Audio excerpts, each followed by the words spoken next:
base is dropped on January 8th here in Atlanta, Georgia. Soccer Down here. Jason Longshore, John Nelson, Jarrett Smith with you this morning. Talking MLS schedule for 2019. Talking Miguel Almiron chatter out of England. And all sorts of other things around the league. It's a busy time in this world of the silly season. It's starting to ramp up, and it's only going to continue to do so as teams head into camp. Your CONCACAF Champions League teams will start training camp next week. Everybody else will start the following week. But, guys, now they know what the schedule looks like in 2019, and Atlanta United's got some interesting highlights to their schedule. 17 nationally televised games. That's half the schedule. And there's the potential for more with the final 4 weeks of the season having flex scheduling. So we'll have to wait and see which games get picked up at the end. And you would expect that at least one or two Atlanta United games would do that. Maybe the highest profile game on the schedule for Atlanta United regular season is Atlanta and the Red Bulls at 2 o'clock on July 7th. That's going to be on Fox, and that's following the Women's World Cup final. So back-to-back years, Fox will leave a World Cup final and come to Mercedes-Benz Stadium to broadcast Atlanta United at home. It says a lot about where the Five Stripes are in this league and in this country right now in terms of soccer. There's 4 games on Big Boy Fox this year.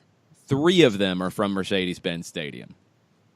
That tells you everything you need to know. I think the other game is DC and LAFC from Audi Field. Decision Day. We always look at Decision Day. Atlanta United is not playing Toronto FC on Decision Day this year for the first time ever. They're playing the New England Revolution, and it will be at Mercedes-Benz Stadium. October 6th, 4 o'clock is the scheduled kickoff time for that. All the games will kick off at the same time on October 6th. 4 of the final 5 games are against teams that did not make the playoffs in 2018. Now, we've talked about who we expect to be better in 2019, and New England is on my list. Montreal, I think, is on all of our lists. We don't know what Cincinnati's going to be. We don't know really what San Jose is going to be here yet, but we think they've upgraded with Matias Almeida. But those 4 plus New York City FC are your final 5 opponents. That's a pretty good run-in when you look at it. There are some brutal spots in the schedule, though, and the month of May is going to be rough when you look at the travel that is associated with May. You know, let's remember this, guys, and Jared, I want to get your thoughts on the schedule after this. Last year, you didn't have as many trips out west as you did the previous year. It really seems unbalanced the way they stacked the road trips for Atlanta United when they came into the league. Well, now you're back to that 2017 kind of travel. You have to go to Vancouver, you have to go to Seattle, you have to go to Portland, you have to go to Real Salt Lake, and now you have to go to LAFC. You didn't have those trips last year. So now you have those, and the way the schedule stacked up, you have some weeks where you're on one end of the country on Wednesday, you're on the other end of the country on Sunday, then you're going back across the country for a game the following Friday. It's kind of bonkers. The travel is pretty brutal this year, and just the way it worked out, I think it's the combination of the CONCACAF Champions League, the compressed schedule with more midweek games than in previous years, plus just the way the Western Conference travel opponents worked out. This feels like a really tough schedule for Atlanta United, Jarrett. It does, and I think the last part there is important. It's just the way it shook out that you happen to catch all 3 of the Cascadia teams in the same system, in the same cycle. Like, so you're always going to be on the road or at home against them. So make peace with the fact that the way it sits right now, your even-numbered years are going to be more friendly because the only real rough trips you have to make are San Jose and to the Galaxy. Otherwise, you know, years like this, you're going to have to go to Cascadia. You're going to have to go to RSL. You're going to have to go to LAFC. It's just the way it's working right now. Look, Atlanta's still got a deep squad. They're going to need every bit of it. Yeah, I know we had questions about a lot of people have questions about signing Breck Shea, and how much time he'll see, what he can contribute. I think looking at this schedule can really put it in perspective for you, and you can look at it and say, yeah, you're going to need him. You're going to need everybody to do something. It wasn't just a superfluous signing for no good reason. It was depth, and you're going to need all of it. And this should really reinforce that. John, what were your thoughts on the schedule as it released yesterday afternoon? Well, the first thing that I gravitated toward was that stretch in May where it's, 4 matches in 13 days, if my math is right? Depends on how you want to look at it, because you could say it is far more than that. Here's the part that scares me. Here's the stretch that is going to be brutal.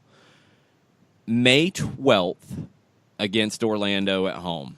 That's an afternoon game on Fox. That's coming off of a midweek game on May 8th, Wednesday, but we'll leave that out of it for now because we'll focus on this one tough stretch.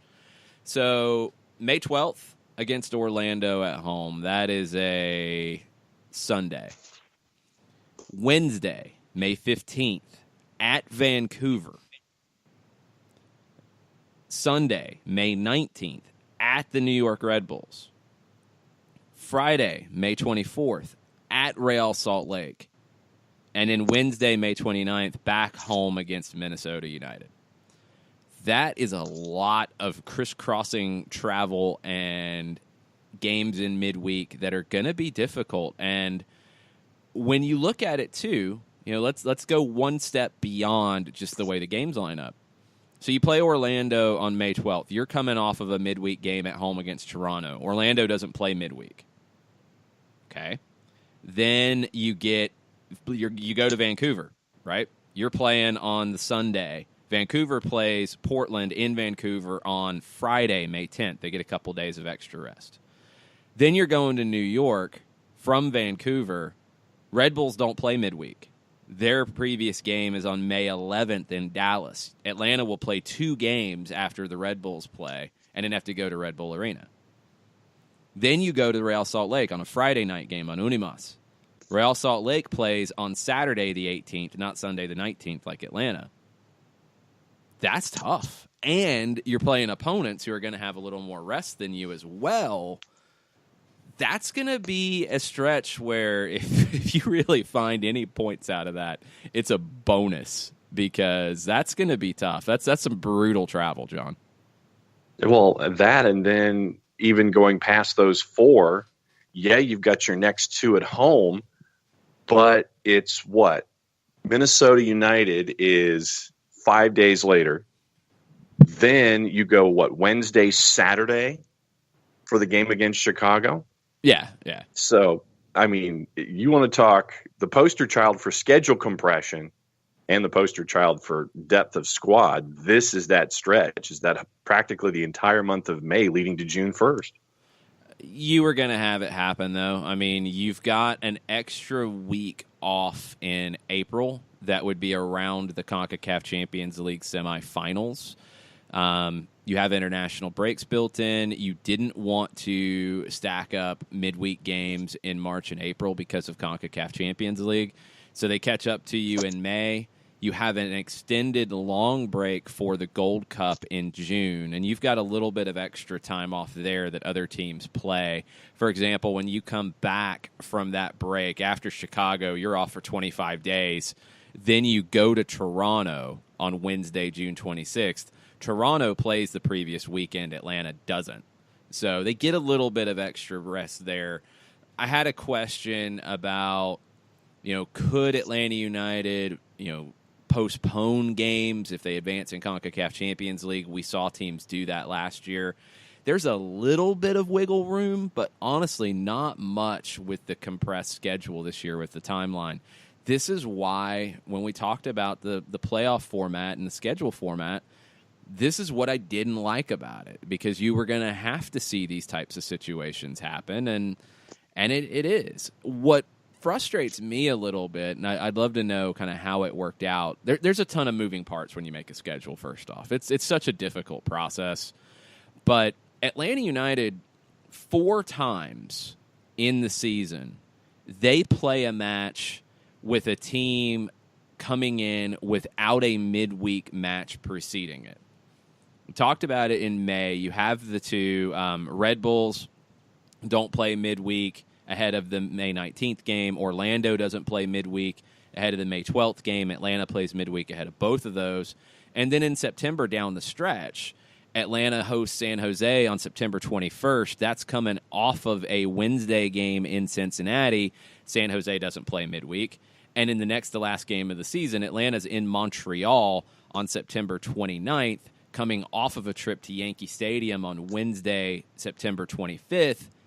And Montreal doesn't play midweek ahead of that. That's 4 times that Atlanta's coming in on short rest after a midweek match and the opponent isn't. I don't know if other teams have that happen that often. That's a lot. But look, Atlanta's in demand. And they play 8 times midweek this season. 5 of those are on the road. It seems like MLS made a decision, and we talked about it, Jarrett, with the midweek scheduling that was going to be a feature of the 2019 MLS schedule. And hopefully this doesn't continue. If they move the start of the season up a little bit next year, hopefully you don't have as many midweek games. 8 is a ton. But we worried that maybe they would throw a lot of those midweek games in Atlanta because the attendance is so good and figure, oh, well, Atlanta will be fine. They'll be able to handle that. 3 of the 8 are in Atlanta. 5 times Atlanta's midweek on the road. Maybe the league's figuring the opposite, that, well, Atlanta's the team that's going to draw. Let's put them in midweek on the road, and that'll help whoever they're playing draw that night on a Wednesday. That's a tougher night to draw. I don't know. Maybe that's the thought process, but 8 midweek games is a lot. That's an interesting way to look at it, too, because I'm not sure Atlanta's that team that draws on the road right now. Because this isn't the Dallas Cowboys. This isn't the Knicks or the Golden State Warriors. This isn't the team that I don't think we're there yet, where it's a team that just draws on the road like nobody's business. So it'll be interesting from a TV perspective. They'll get the numbers because Atlanta fans will tune in, assuming they don't all travel. But I'm going to be really interested to see what the attendance numbers look like for Atlanta on the road as people get in more into the league. I mean, Atlanta down the road could be that kind of team. I could see that being a possibility where all of a sudden you look at Atlanta and they're just, magically become that team that people who are new into the league, if they don't have a team to attach to, they might attach to Atlanta, given, the players and, all the winning. People do like winning. But as for right now, I think you'll get good TV numbers out of everything. I don't know what else you'll get out of everything, though. See, national TV would definitely say that Atlanta is that team. And that was kind of surprising to me, the responses from people around the country yesterday, as it was 17 nationally televised games. People are like, well, why isn't it more? Can you get a few more? Let's look at where they're at midweek. So you have a Wednesday game at home against Toronto. That's your first Wednesday game, May 8th. That will draw. That will absolutely draw in Atlanta for a Wednesday night against Toronto, because we're all expecting Toronto to bounce back from last season's struggles. Then you are May 15th in Vancouver. I'd expect that would be a good crowd for a Wednesday night in Vancouver. Vancouver's a pretty good draw, and they should be a better team this year. They should have some excitement going, and I think Atlanta will help the cachet of that one being a big night out. Next one is Wednesday, May 29th at home against Minnesota. Why is it every time we get Minnesota, it's on a midweek game at home? That's been a funny thing. I would expect, as long as we don't have people getting, there you go. As long as we don't have people getting kicked or punched in the face, I'm good. Yeah, I figured that was coming. You still have issues with that one, don't you? I still have issues with that entire game because you gave out a red card and you probably should have given out 3 in that game. Yeah, that's true. It still took 7 minutes game. of stoppage time for Minnesota to come back. That too. Next Wednesday game is June 26th at Toronto. Toronto will draw for that. That'll definitely be a draw. Then Wednesday, July 3rd at Chicago. That's an interesting one because there's a lot of games on July 3rd, with it being a Wednesday night. It's the day before the 4th. I would assume there's fireworks. I don't know if Atlanta's presence helps that be a draw. I think maybe the holiday type of stuff around that game would help that be a draw. It's Chicago. It's going to be a tough draw unless they magically make themselves a contender in 2019. Next one for Atlanta at home is against Houston, July 17th. That is the last time Atlanta's at home at Mercedes-Benz for a midweek game. Other midweeks, not going to include a Friday. They're in Orlando on a Friday night, August 23rd. But Wednesday at Cincinnati, I would assume that would be a huge crowd on September 18th. And then at Yankee Stadium, September 25th. I think a lot of that will depend on where NYCFC is in terms of the playoff picture. If it's a very important match, I think it could be a good crowd. If it's not, might be a friends and family night at Yankee Stadium. So it's a tough schedule, and I think we always kind of had this feeling that it would be because of the compression. When you're getting this many midweek games, and this is not factoring in where CONCACAF Champions League fits into it, and that could complicate things for sure in March and April if Atlanta keeps advancing. Where the Open Cup fits into it, and hopefully the Open Cup fits in for MLS teams starting around that June break. That might actually help a lot if that's the case. You also have the Campeones Cup on August 14th for Atlanta United.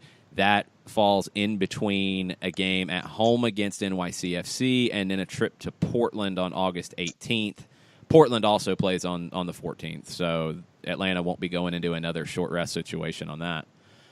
But, John, I mean, I don't know with the format and with the setup, I don't really know what else could have been done except for maybe, arranging things a little differently to avoid some of the crisscross cross-country travel, but it kind of is what it is with the format that Major League Soccer set up. Yeah, and, you're trying to sit there and look for ways that it could be tweaked or twisted, and you're kind of not seeing how it could be tweaked or twisted unless it's one thing here or there. So, I'm just going to look at it. I'm going to look at it as it is what it is, to use those words 5 times in a sentence in very short order. But no, I mean, I think that to the point that the two of you have been making, it's like, I think in even numbered years, it's going to be one thing. In odd numbered years, it's going to be something else. And the depth and the charter flights will definitely come into to play more than they did last season. It's going to be an adventurous travel, no doubt. Yeah, the depth is going to be a key. Go ahead, Jarrett. Yeah, that's actually something that I thought about yesterday afternoon. John, I'm glad you bring it up because we talk about charter flights and whether or not they're, if you make it optional, how many teams will use them if they're needed, if they should fly commercial. The more you compress this schedule and do cross-country flights, I think the more appealing they get, especially when you're crisscrossing the country. Like, every team's going to have to do some point, some year. It may not be every season, but every team's going to have to do it at some point. And those charter flights are going to be appealing. And even if they don't just loosen up charters for, basically, free reign on charters going forward, I wonder if it'll be a situation in the future where teams have, a few more charter flights instead of just, I think it's 4, instead of just that, maybe it's 8 or so, just to kind of deal with the compression of cross-country flight. Yeah, it's 4 trips is the way you can do it. So it's 4 legs of travel. It's not 4 round trips. So, yeah, I mean, when you look at this, I mean, this is without looking at flight schedules or any of that or how that might work. And that's a key here, and that's something that has to get factored in. Atlanta has a lot of advantages with options to fly just because of the sheer volume of flights coming out of Hartsfield-Jackson International Airport. Other cities don't have that. So charter flights might be more of something that other clubs would want more than Atlanta because Atlanta has so many different options on when to fly. you're going to have to look at a few options with some of the cross-country stuff, and you're going to have to cross-check it with flight schedules to see, okay, Wednesday night in Vancouver, it's a late-night game. Do you want to fly across the country in the middle of the night to go ahead and get to New York? Or do you want to come back home for a couple of days and then go to New York on Saturday ahead of the game? This is going to be the work for the team staff to figure that out and figure out what's going to be the best route forward. Won't be easy. It's going to be a challenge in 2019 for Atlanta United. And I said it yesterday on the Instant Insight over at 92.9 The Game. Supporter Shield will be a massive challenge for Atlanta United with this schedule and this type of setup. I think this schedule combined with CONCACAF Champions League makes Supporter Shield a very, very difficult trophy to achieve in 2019. Probably the most difficult outside of CONCACAF Champions League, just because this is going to be a true test of the overall depth, and we'll have to see how Atlanta United comes through it. We're going to take a break. We're going to come back. We're going to get into your Tuesday thoughts as we go. Please share them with us, whether it's schedule, whether it is Miguel Almiron discussion, whatever you guys want to get into, share your thoughts with us on Twitter at SoccerDownHere. We'll be right back. The average time a resume spends on an HR manager's desk is 7 seconds, and most of them are tossed aside. Now imagine if one of those resumes belonged to Yasmin, who was living in a shelter, juggling 3 jobs. I had to be resilient. That's something that you can't teach. We rely so much on a resume, yet it could never tell the full story of someone who had to be independent and take initiative. And that's how I handle every project I get. Discover new ways to develop great talent at gradsoflife.org. Brought to you by Grads of Life and the Ad Council. We know that every driver is different, and a one-size policy does not fit all. That's why Country Financial offers a variety of discounts, so you get the coverage you need and the savings you deserve. From good driver to good student, multi-policy to multi-car, we've got a discount to suit every driver. Call Jason Wright at 678-568-6871 today to see what you could save. On Facebook at Jason Wright Agency, or by phone at 678-568-6871. Discounts vary by state. Policies issued by Country Mutual Insurance Company, Country Preferred Insurance Company, or Country Casualty Insurance Company, Bloomington, Illinois.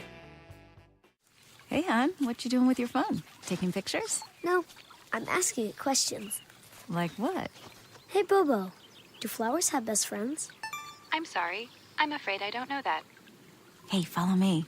I want to show you something. Look, flowers do have best friends. Whoa. Some answers can only be found in nature. Discover the unsearchable. Visit discovertheforest.org to find a trail near you. Brought to you by the United States Forest Service and the Ad Council. Soccer Down Here is sponsored by Apolinski and Associates, LLC, personal injury lawyers with over 30 years of experience. Call Steve Apolinski at 518-350-4231 or email him at steve@aa-legal.com if you need help with a wrongful death or serious injury matter. Steve Apolinski is rated one of the top 100 trial attorneys in Georgia, recognized as Legal Elite by Georgia Trend magazine for being one of the most effective lawyers in Georgia. Welcome back. Soccer Down Here, Tuesday Thoughts edition of the show for January 8th. Jason Longshore, John Nelson, Jarrett Smith with you. Going through the MLS schedule, we'll get into the rumor and innuendo around the silly season in just a bit. But a couple of thoughts on the schedule as we get into it. Our buddy Tafka TLC says, what I really want to see this season is strength in numbers, a core 16 players that share substantial minutes as opposed to a best 11 and scrap minutes for players 12 to 16. With all of our competitions, there are 4,000 plus or minus available, assuming good performances.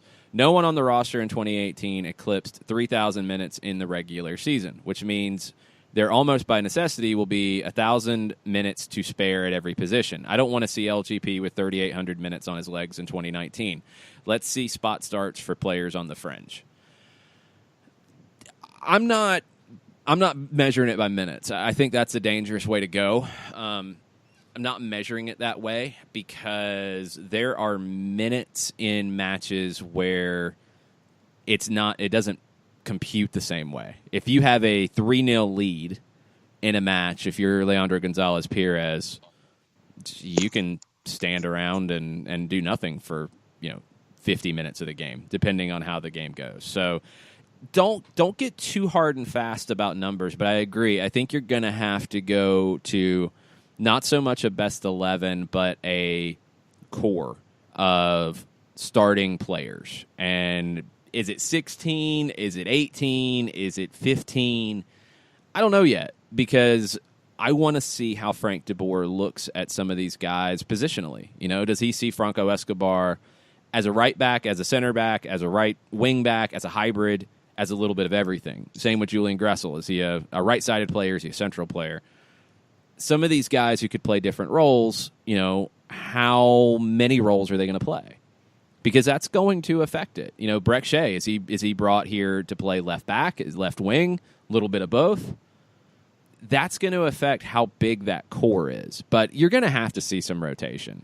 I don't think there's any way around it with a schedule that starts with 2 games against Herediano. That will be your absolute first choice available for those games to win those games. After the second game against Herediano, you're going from a Thursday game in Kennesaw to a Sunday game in D.C. That's a quick turnaround. Are you going to be able to go with those starters straight away, especially if you advance past Herediano and you're looking at a midweek first leg of the CONCACAF Champions League quarterfinal? Probably not. You're probably going to have to rotate for that game against D.C. Then you're coming home against Cincinnati. Home opener in between legs of the CONCACAF Champions League quarterfinal. If you get past Herediano, not easy. You're going to have to, in March, I think, see a lot of rotation. In May, you're going to have to see a lot of rotation. In September, maybe rotation, but that's also in the heart of the stretch run, so maybe not quite as much rotation. I mean, Jarrett, I don't know if we can even definitively say, like, is it a group of 15, 16, 17, 18? How many minutes do they play? How do you divide them up? I think it's too early for that, but I think we can all agree that rotation will be a much bigger conversation with Atlanta United in 2019 than it's ever been before.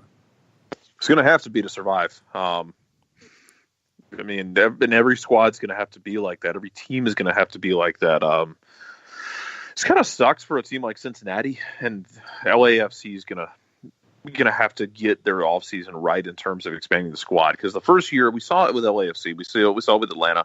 That expansion year squad, it's thin. It can be really good, but the depth isn't always there. And if something goes south, or by the end of the season, if you have compression anywhere, it can just wear on you. So LAFC's got questions to answer. They've got to deep in the squad like Atlanta did in their second season. I think LAFC can do it. I don't know what they'll look like, but I think they could still be fun. But they've got pieces to replace that they've got to make decisions on. But I think it kind of sucks for Cincinnati in that it's your first season. Expansion clubs don't always have that. In fact, frequently don't have that depth, and it's going to hurt as the season goes on because it's going to wear and tear on those legs. Like you said about LGP, the thing that pops into my head about it is it's kind of like pitching in baseball in that it's not always 100 pitches. It's why pitch limits are annoying or pitch counts are annoying. It's not always a matter of 100 pitches. It's about the stress of the pitches in terms of the same thing. It's the stress of the minutes. It's a difference between throwing 100 pitches that are just kind of carefree with a 10-0 lead than, where you're not in a troubling, you're not never getting into trouble than having to throw, 70 pitches where it's all high stress and you're doing a high rope act in the same sense of, playing the difference between 90 minutes of very loose and relaxed like Atlanta's done in, say, the LA Galaxy home game in the expansion season where they went up like 3 or 4-0, right? And then just saw it out, and it was basically 45 minutes to relax. That's a good shout because a lot of that stretch at Mercedes-Benz where Atlanta United were blowing the doors off of people, you were getting big leads, and there was so much concern about minutes in that stretch that if you're getting that big of a lead in the first 20, 30 minutes, it's not as stressful. You don't have to go 100 miles an hour to see that game out. So you are able to rest on the field. Now, you're going to want to find some opportunities to do that here because that's going to allow you to stretch minutes a little bit further. But this is also the third year of the club, and you would expect that a lot of your younger players who've grown up in the club, and whether you're homegrown, like an Andrew Carlton, a Chris Goslin, a George Bello, a Lagos Kunga, or a young player like a Brandon Vasquez, you would expect that these guys, Miles Robinson as well, are ready to take on that challenge and pick up these minutes. But you want to try to find the balance. Do you want to, this is just an example, do you want to go from the match against Herediano on February 28th with a lineup that looks almost completely different starting 11 on Sunday, March 3rd in D.C. in the season opener? In a perfect world, no. You'd like to see some mixing and matching. And then you have to find which combinations work. And that's going to be another key for Frank DeBoer as you go forward, because you want some of those veterans in and mixed in. But who plays well with a Lagos Kunga? Who complements Lagos if he's playing on the wing? What's the best package to put together to get the most out of the young player who's stepping in for key minutes and to keep the team performance high? John, that's going to be, I think, one of the challenges here is getting to know those little societies that we talk about on the field a lot, how they could look different than the typical group, but still be as effective, or still be effective in a different way, maybe.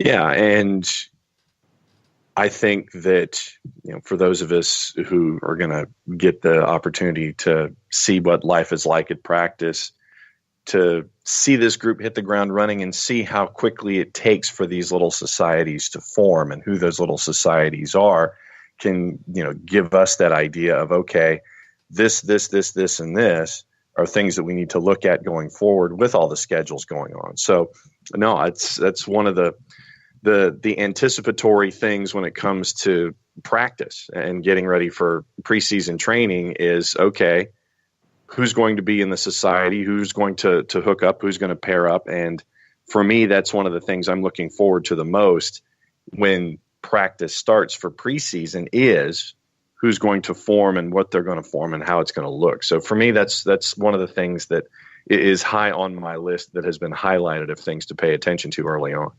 But, I think it's going to be even beyond that, because it's going to be then what are the other little societies that form?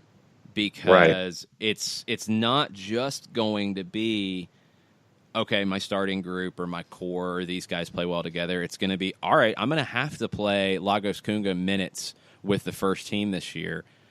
Who does he blend with well? Who does he fit with really well? Who does he, if we're playing a 4-3-3 and he's out on the wing, who should play behind him? Who does he have a good connection with?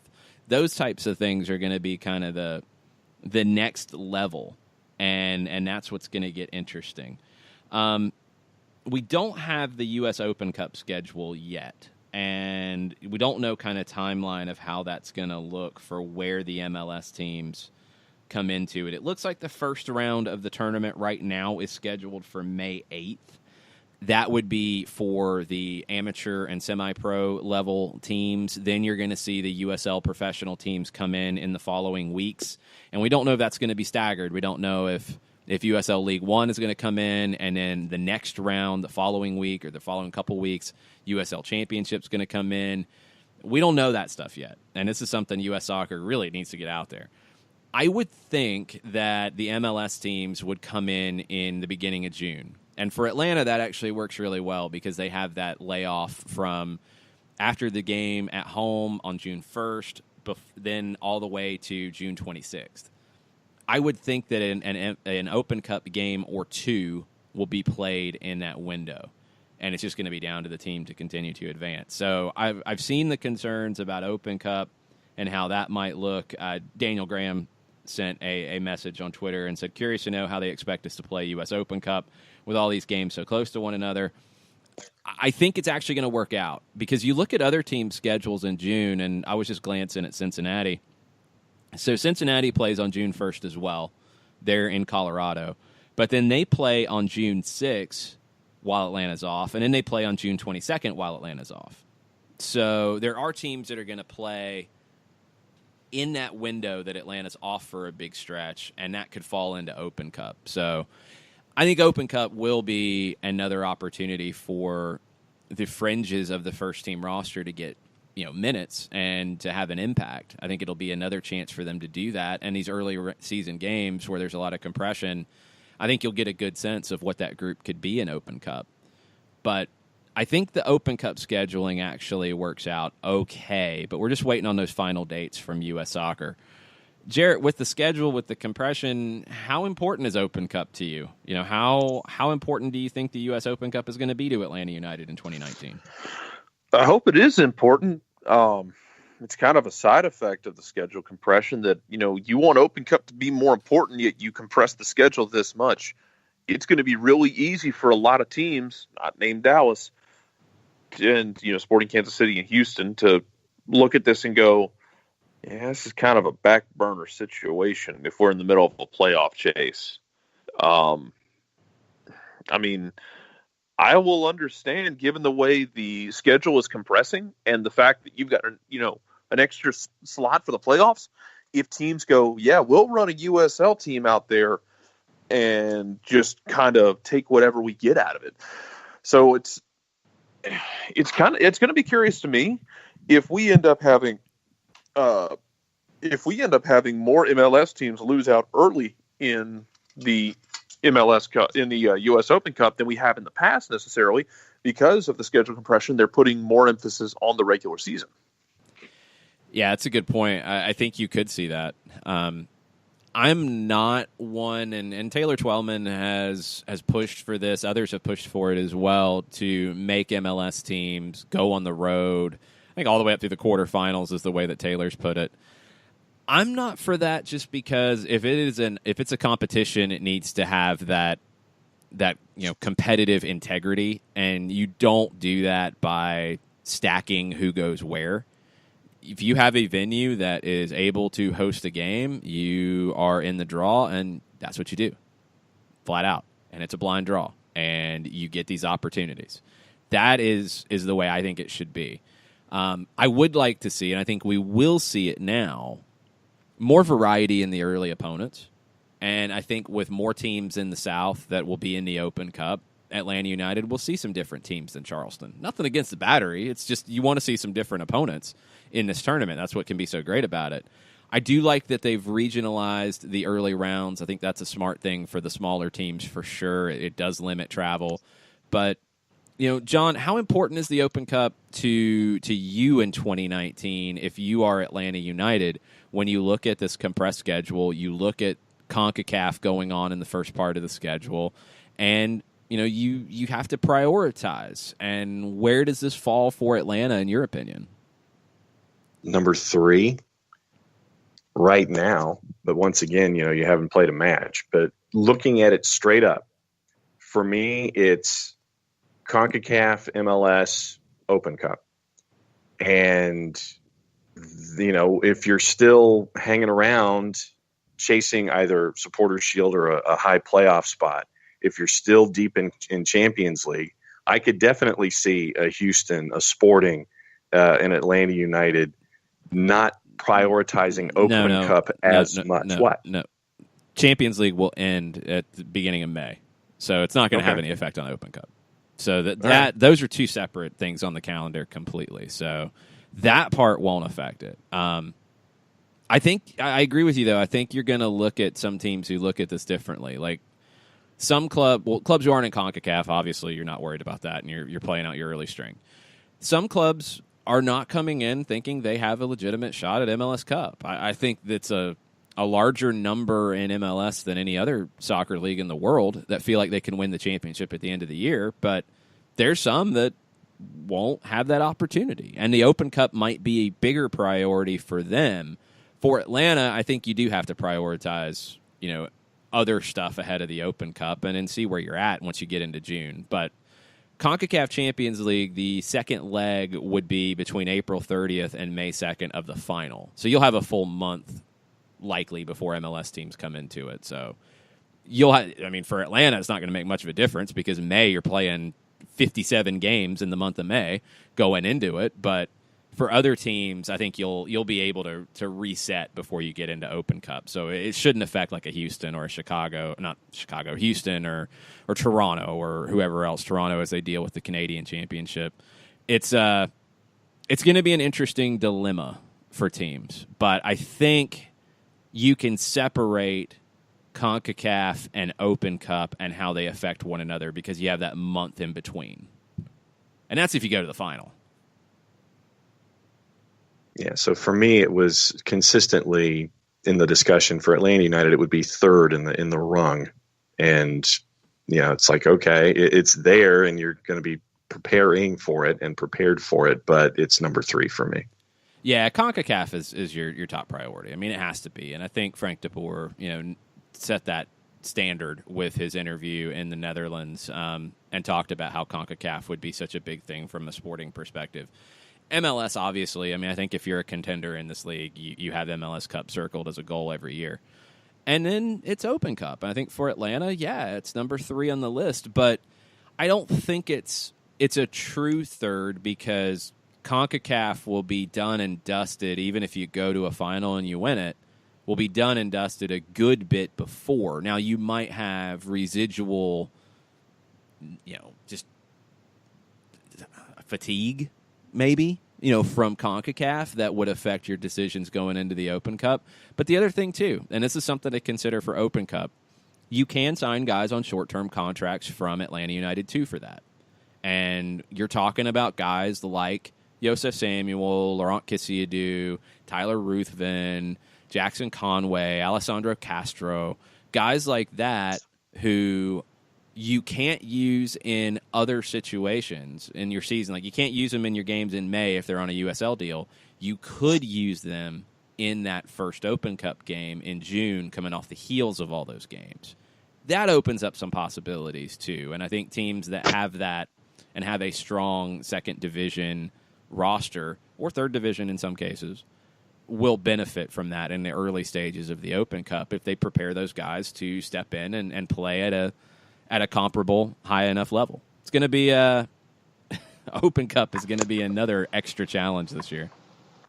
I still wish they would make amendments to let second or third division clubs that are tied to MLS clubs into the Open Cup. Just don't let them play each other unless they make it deep and then they have to play each other. But it'd be really fun to see Atlanta United have to go play New York Red Bulls 2, or to see Scott have to coach against Orlando City. I'd have fun with that. Not Red Bulls 2 because they're not in the Open Cup. Well, no, I'm saying if you allow those clubs that are affiliated with MLS clubs to be in the Open Cup. Yeah. The only problem is you run into conflict of interest eventually when the MLS club might just say, go lay down. Yeah. It creates so many different scenarios like that just don't work. I get it. I have my dreams. Yeah, from again, and this goes back to how I feel about the competitive integrity of it. You just can't do it because it creates situations where you're going to question a result, and you're going to wonder, well, did this team actually come out to play here? I don't know. That's not a good situation. So it's tricky. The Open Cup does need to be a bigger priority. I really, really hope that it continues to do that. Although this year with this compressed schedule, it's going to be tough for some teams to prioritize Open Cup in the way that we all hope. Let's take a break. Let's get into more Tuesday thoughts after this. Hang out with us. We'll be right back. Sweet strawberry icing. You're in Goodwill, and just past that vintage denim jacket you spot miniature donut earrings. You lean in. Ah, that's the scent of shopping success. Because at Goodwill, every item you buy funds local job training and more. So bring home those donut earrings and bring home so much good to your community. Goodwill. Bring good home. Brought to you by Goodwill and the Ad Council. Soccer Down Here is sponsored by Appolinsky & Associates, LLC, personal injury lawyers with over 30 years of experience. Call Steve Appolinsky at 518-350-4231 or email him at steve@aa-legal.com if you need help with a wrongful death or serious injury matter. Steve Appolinsky is rated one of the top 100 trial attorneys in Georgia, recognized as Legal Elite by Georgia Trend magazine for being one of the most effective lawyers in Georgia. Hamilton was adopted from a rescue in 2008. He really likes to be around people. I get out my mat and I'm doing a downward dog and he's underneath. He's quite the pug about town. He gets invited to a lot of parties. He knows he's a pretty big deal. Look at this little face. How could you not love him? Hamilton the Pug, Instagram star and shelter pet. Amazing adoption stories start in shelters. Visit theshelterpetproject.org to find a pet near you. Brought to you by Maddie's Fund, the Humane Society of the United States, and the Ad Council. As a business owner, you know that every year brings new challenges and opportunities. The success of your business demands expertise and focus. And Country Financial can help you keep that focus by helping ensure you have the right insurance protection in place to meet your goals. Jason Wright can help you create a customized insurance plan that has coverages designed just for your business. Give Jason a call at 678-568-6871 or reach him on Facebook at Jason Wright Agency. Coverages vary by state. Policies issued by Country Mutual Insurance Company, Bloomington, Illinois.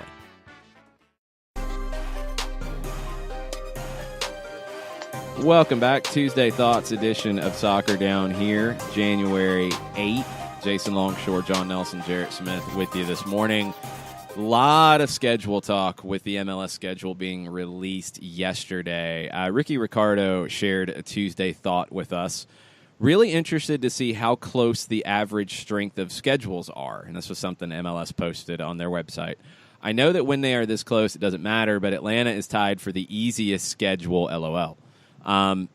According to this points per game thing about at home and on the road, and you couldn't really factor in FC Cincinnati, and you're not factoring in changes from the 2018 teams to the 2019 teams. And as they said in the article, Orlando has the most difficult schedule because they can't play themselves, and the Red Bulls have the easiest schedule, and Atlanta has an easy schedule because they can't play themselves. It's kind of a crapshoot. I mean, you're talking, according to this tabulation, 1.48 points per game for Orlando per opponent and 1.36 for Atlanta, Houston, Dallas, and Red Bulls. I don't think this is the best way to explain the strength of schedule. I think those things that we talked about earlier, when you talk about the travel, the stack of games, and especially the stack of games plus travel, I'd put Atlanta's schedule up as difficult as anybody else's in the league. And I don't know if anybody else has that scenario that we talked about with 4 times where you're playing a game after a midweek match where the opponent is not doing the same thing. That's the biggest question I have about it, is why did that happen? Was it just that's how things shook out and there was no other way around it? How did this go down? Because that seems to be 4 games where Atlanta United, John, is at a decided disadvantage after playing in the midweek. Yeah.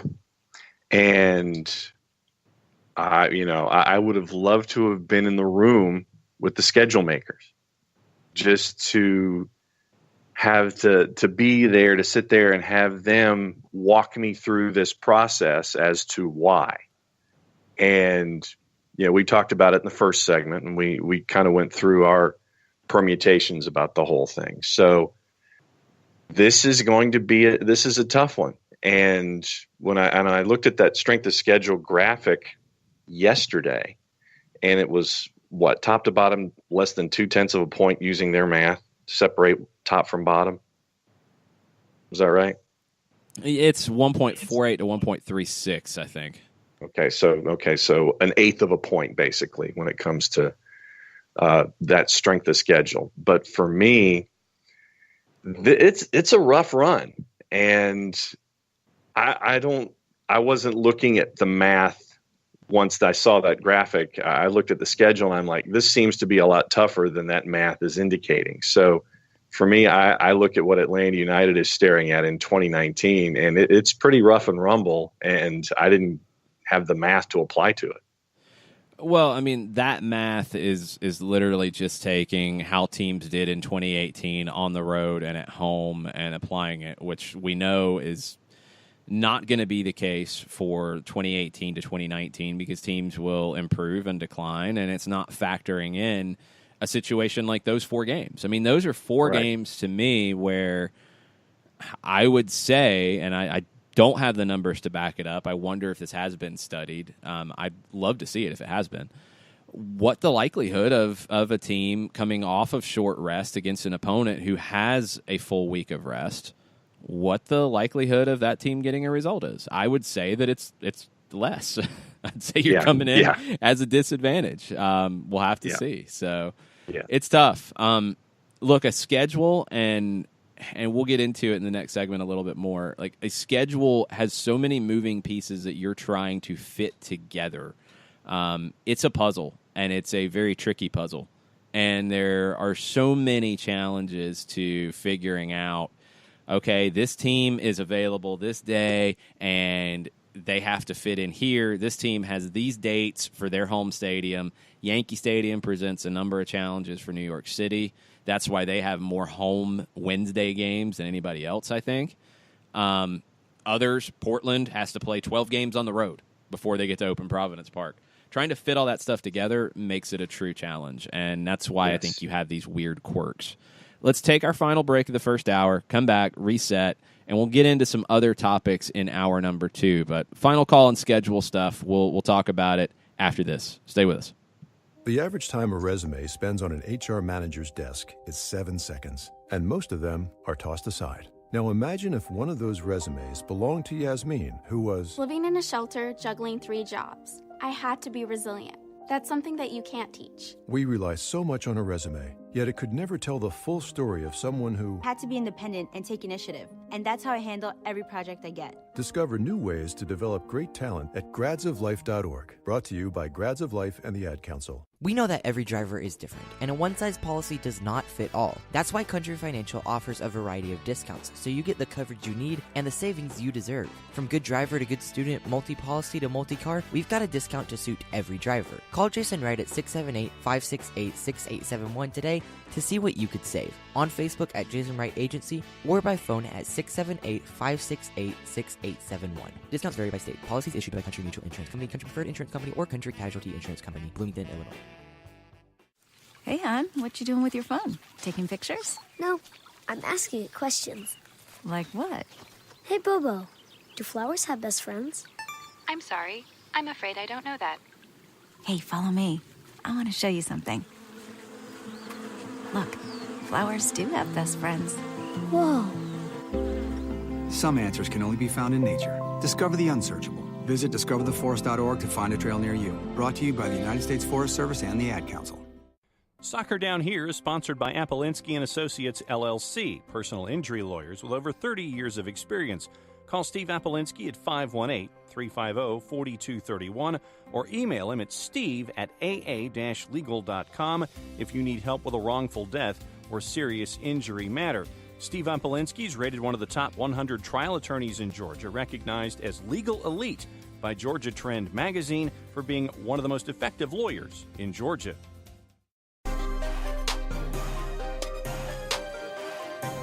Final segment, hour number 1, Soccer Down Here, Tuesday thoughts for January 8th. Nathan Pugh had some thoughts on the schedule. He said, even with cross-country trips and logistics, MLS has got to figure out how to quit this unbalanced scheduling. And the way he's talking about unbalanced scheduling is no team should have a bye. Every team should play every match day, give or take a day or two. This can't be that difficult.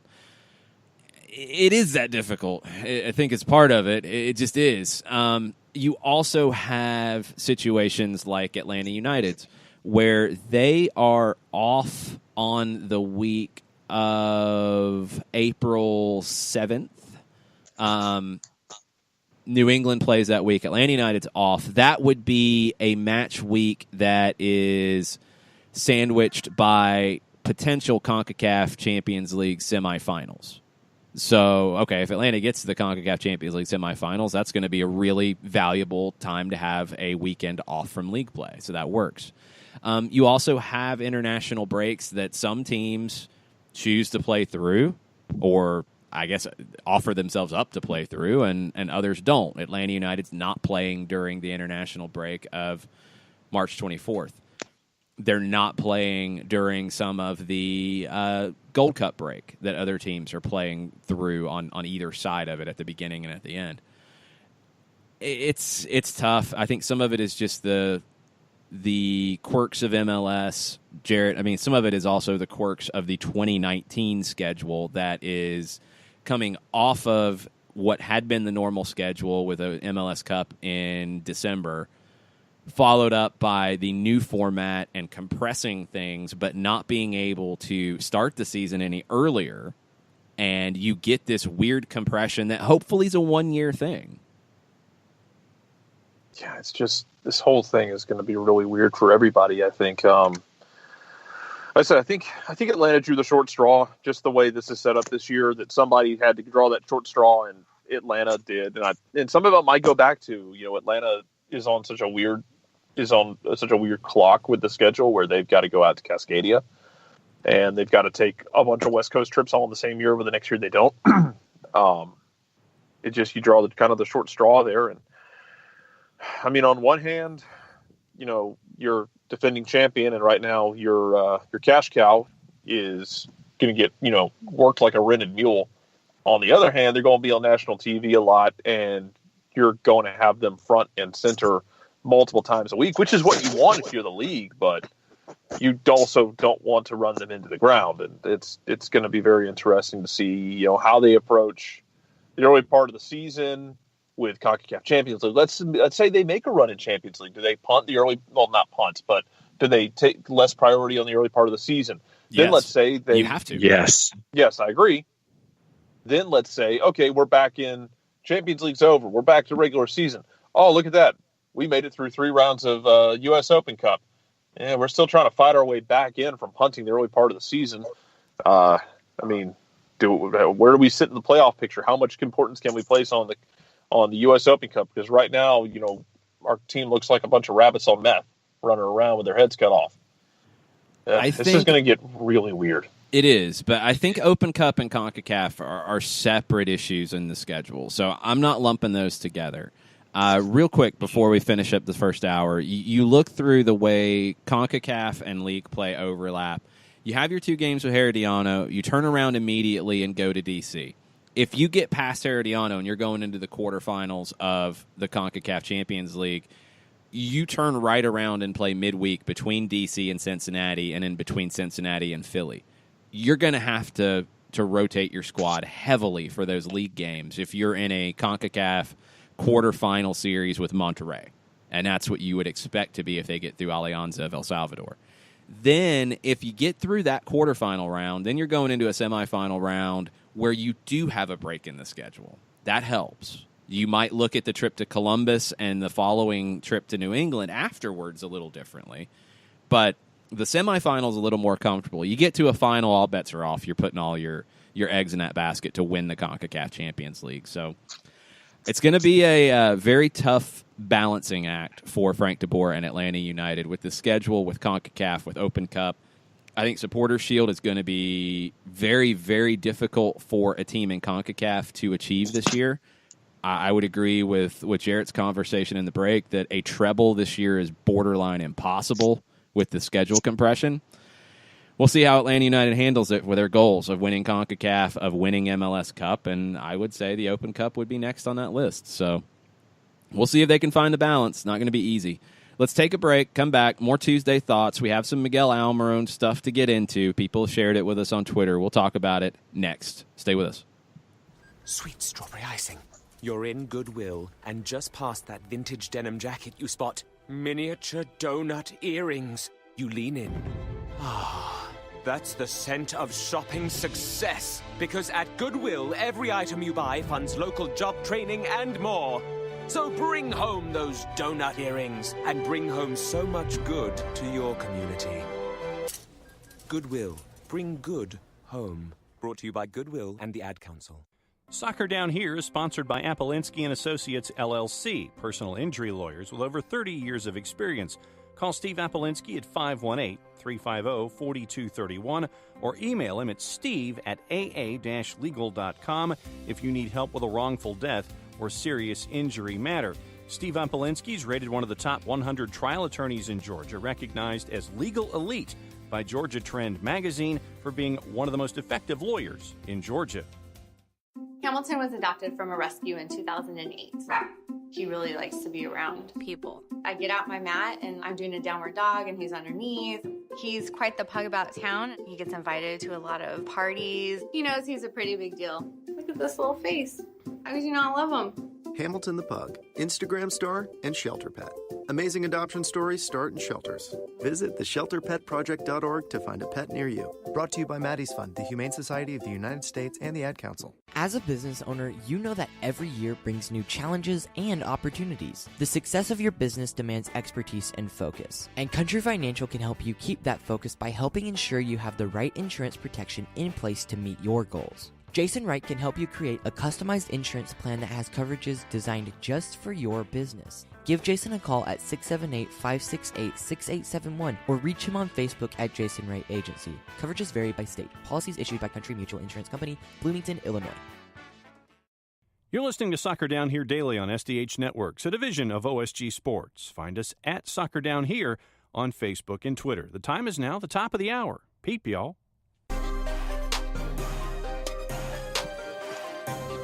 Hour number 2, Soccer Down Here, January 8th edition. Tuesday thoughts. There's thoughts about Miguel Almiron from the English press. Miguel Almiron and the move to Newcastle is now being talked about again because it's silly season and it's going to come and go, and this is how it goes. So just strap in and enjoy the ride. The Chronicle, John, had some interesting updates on where things stand with Miguel Almiron to Newcastle. What did we get this morning out of the Chronicle? This morning, it is everyone's hair is on fire over the notion that Miguel Almiron and his agent are telling Newcastle that they want a £100,000 per week salary structure, which would be more than double the £44,000 he's making right now. And now negotiations are on life support, and everyone's hair's in a lather over that particular notion. And that's the short version of it all. But then everybody sits there and talks about, okay, well, how's the sale going? And that's another dynamic of the whole thing. But the short version is that Miguel Almiron and his agent are looking for £100,000 a week, and Newcastle are currently balking at that figure. Okay, so this type of stuff pops up. And it sounded like from the Chronicle article as well that the transfer fee was not so much of the issue at this stage. No. And this, again, this is all secondhand. This is from Lee Ryder at the Chronicle. So let's not take this as gospel. That's the number one thing to keep in mind here. This is chatter during silly season. Is it right? Is it true? Is it somewhat true? Is it half true? Is it not true? We don't know. But the conversation is turned into, wow, Miguel Almiron's asking for that kind of money. That's crazy. Let's dig into this a second, because some of this for me comes from the way that salaries are talked about in England compared to the way salaries are talked about in the U.S.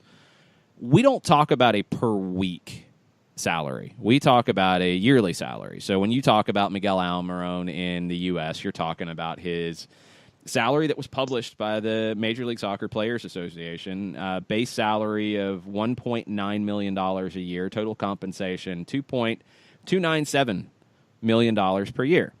So if you take the numbers and look back and forth and compare, okay, so basically he's asking for slightly more than double. All right. And you take that to slightly more than double, 2.297. What are we talking? 4.7, 5.2, all the way to 5.2. Yeah. Okay, fine. That's well, fine. if it's $100,000 a week, that's 5.2. Yeah. Yeah, I mean, it could be, depending on how they're structuring it. Then I don't know if the 44 per week is correct. Anyway, it doesn't matter. We're getting wrapped up in numbers, but what I'm saying is, okay, it's 5.2. Let's say that's what you get to. Then you look at how that would fit in MLS. He wouldn't be the highest paid player in Major League Soccer on that. He would be behind, and this is compared to what last year, he would be behind. He'd be around Josie Altidore, who's making $5 million a year. He would have been paid at that rate compared to last year's MLS player salaries. he would have been paid less than David Villa, less than Giovanni Dos Santos, less than Bastian Schweinsteiger, less than Carlos Vela, less than Michael Bradley, less than Sebastian Giovinco. Mm-hmm. It's not as crazy as you think. It would make him the top earner at Newcastle United. Okay, well, Newcastle's not paying salaries like some MLS teams. Newcastle's not paying salaries like Toronto FC. We can say that. If you take that salary and you put it into MLS and you said that's what he's getting paid in Major League Soccer, you're not going to say, oh, that's crazy. Like, no way. Not with the performance he's had in this league, not with the way he's played in this league, not with winning a trophy, not with being potentially the most important player in this team. No. So you take it out of an MLS structure and you put him into Newcastle, and it's shocking. It's astronomical is the word that's being thrown around. I don't think it is. If it's too much for Newcastle, then sorry, move on. We'll see. Also, let's keep in mind a couple things here.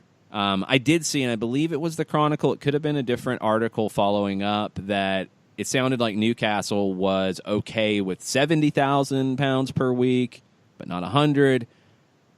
What that sounds like to me when you're talking, okay, he's here, the club's okay with X, the player wants Y, that sounds like negotiation.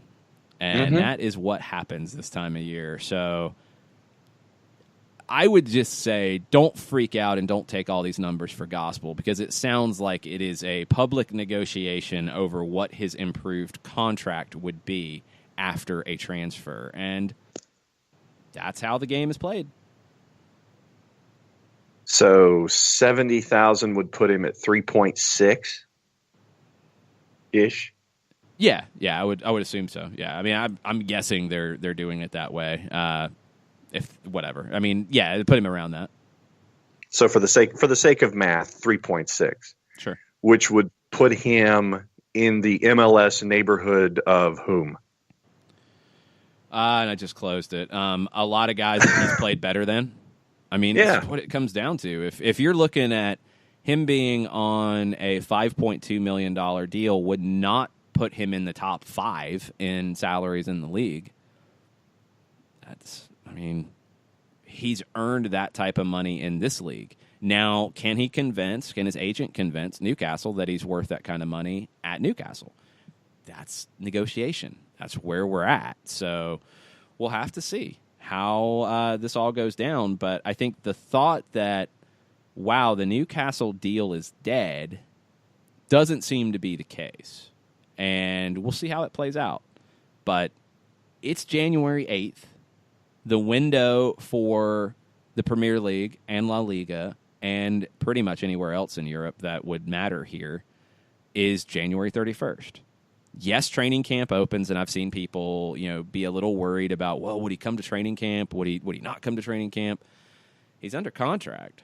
I mean, if the club is trying to move him, okay, I think everybody knows what's going on, but he's under contract. So if he's not at training camp, that would have to be approved by the club. And I don't think there's any friction between the club and Miguel Almiron and his representatives. It seems like everybody's trying to do the deal here for the best for all involved. Everybody's on the same page. That's the situation you want to see. It is not #Barco watch. It is not that type of situation. It seems like everybody's trying to get this resolved for the mutual benefit of all concerned. And I have seen zero to indicate there's any kind of sandpaper between Miguel, his representatives, and Atlanta United. Everyone knows what the end game is here, and everyone's putting their best foot forward to make something go down. It's just that there are 23 days left before Big Ben strikes at 11 o'clock our time, or 11 o'clock London time. And there's plenty to go between here and then. I mean, we talked about it on Soccer Over There last night, about Newcastle and the Premier League and Real Betis and all these other places. So there's still 3 weeks to go. Training camp's just around the corner, but everybody knows that everybody's on the same road. No one's sitting there trying to drive the car off the cliff. I mean, Newcastle's in 15th place right now in the Premier League. They have, a 2-point cushion over a relegation spot? Is that correct? Yeah, Southampton is in 18th on 16 points. So, of course, I'm opening that up. But, yeah, Rafa Benitez has mentioned his absolute concerns about a relegation scrap. And there are 7 teams within, I want to say, 8 points of each other down there at the bottom. And Newcastle is right there in the middle of it all. And he's, from what I've been able to read so far in the transfer window, Benitez, if Miguel does not happen, he has to work on loans and things like that. So he's coming up with plan Bs, but his plan A is Miguel Almiron. Yeah, and I mean, you look at it out of the clubs that Newcastle's battling with here. I mean, Huddersfield on 10 points is pretty much gone. Fulham on 14 is not in a good spot. Southampton on 16, Cardiff on 18, Burnley on 18, Newcastle on 18, then Crystal Palace in 14th on 22. They look pretty good for it right now. And then you're up to Brighton in 13th on 26, and they would be fine. So you're talking about Crystal Palace on down. Newcastle, by all accounts, should stay up with that competition and should be able to get it done. If they add a player Miguel Almiron's quality, I think you're in great shape.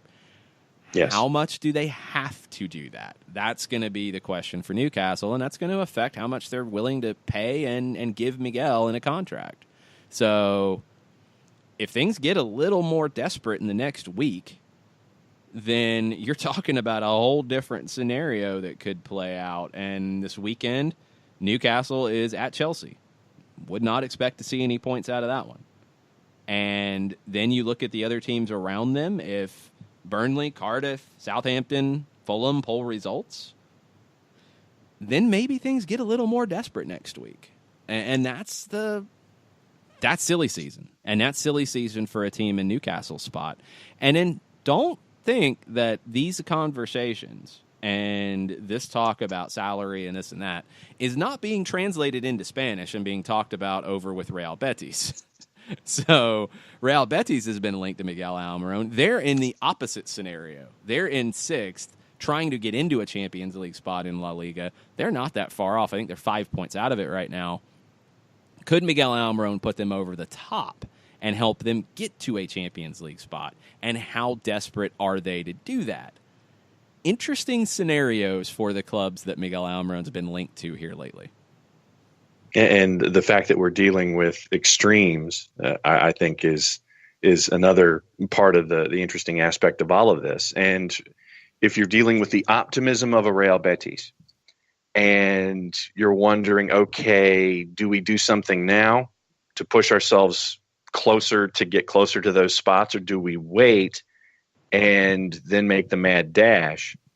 Then with Newcastle, your desperation is to avoid being at the bottom, and goal difference right now is helping you out in that regard. You just have zero offense, and you feel like you have to make a move now, and you want to make a move now, but everything involved with the proposed sale of the club seems to be holding things back for like the 58th transfer window in a row. So you're dealing with the emotional extremes of desire right now, and Miguel Almiron is the attention to that desire from both of those clubs. And that's why I think these are two clubs to keep an eye on, as opposed to a West Ham who doesn't have that emotional situation either way. Really, they're in 10th. They're on 28 points. They're safe. They're not going to fall into a relegation scrap. Are they going to be able to push into a Europa League spot? Is that a huge concern? Maybe. I mean, they're 10 points out of 6th with Manchester United, who is climbing up the table. How desperate is West Ham to get a deal like this done? Maybe not as desperate as the other two. No.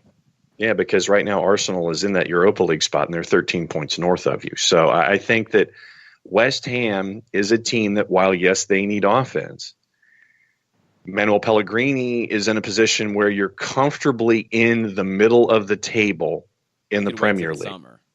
Yeah.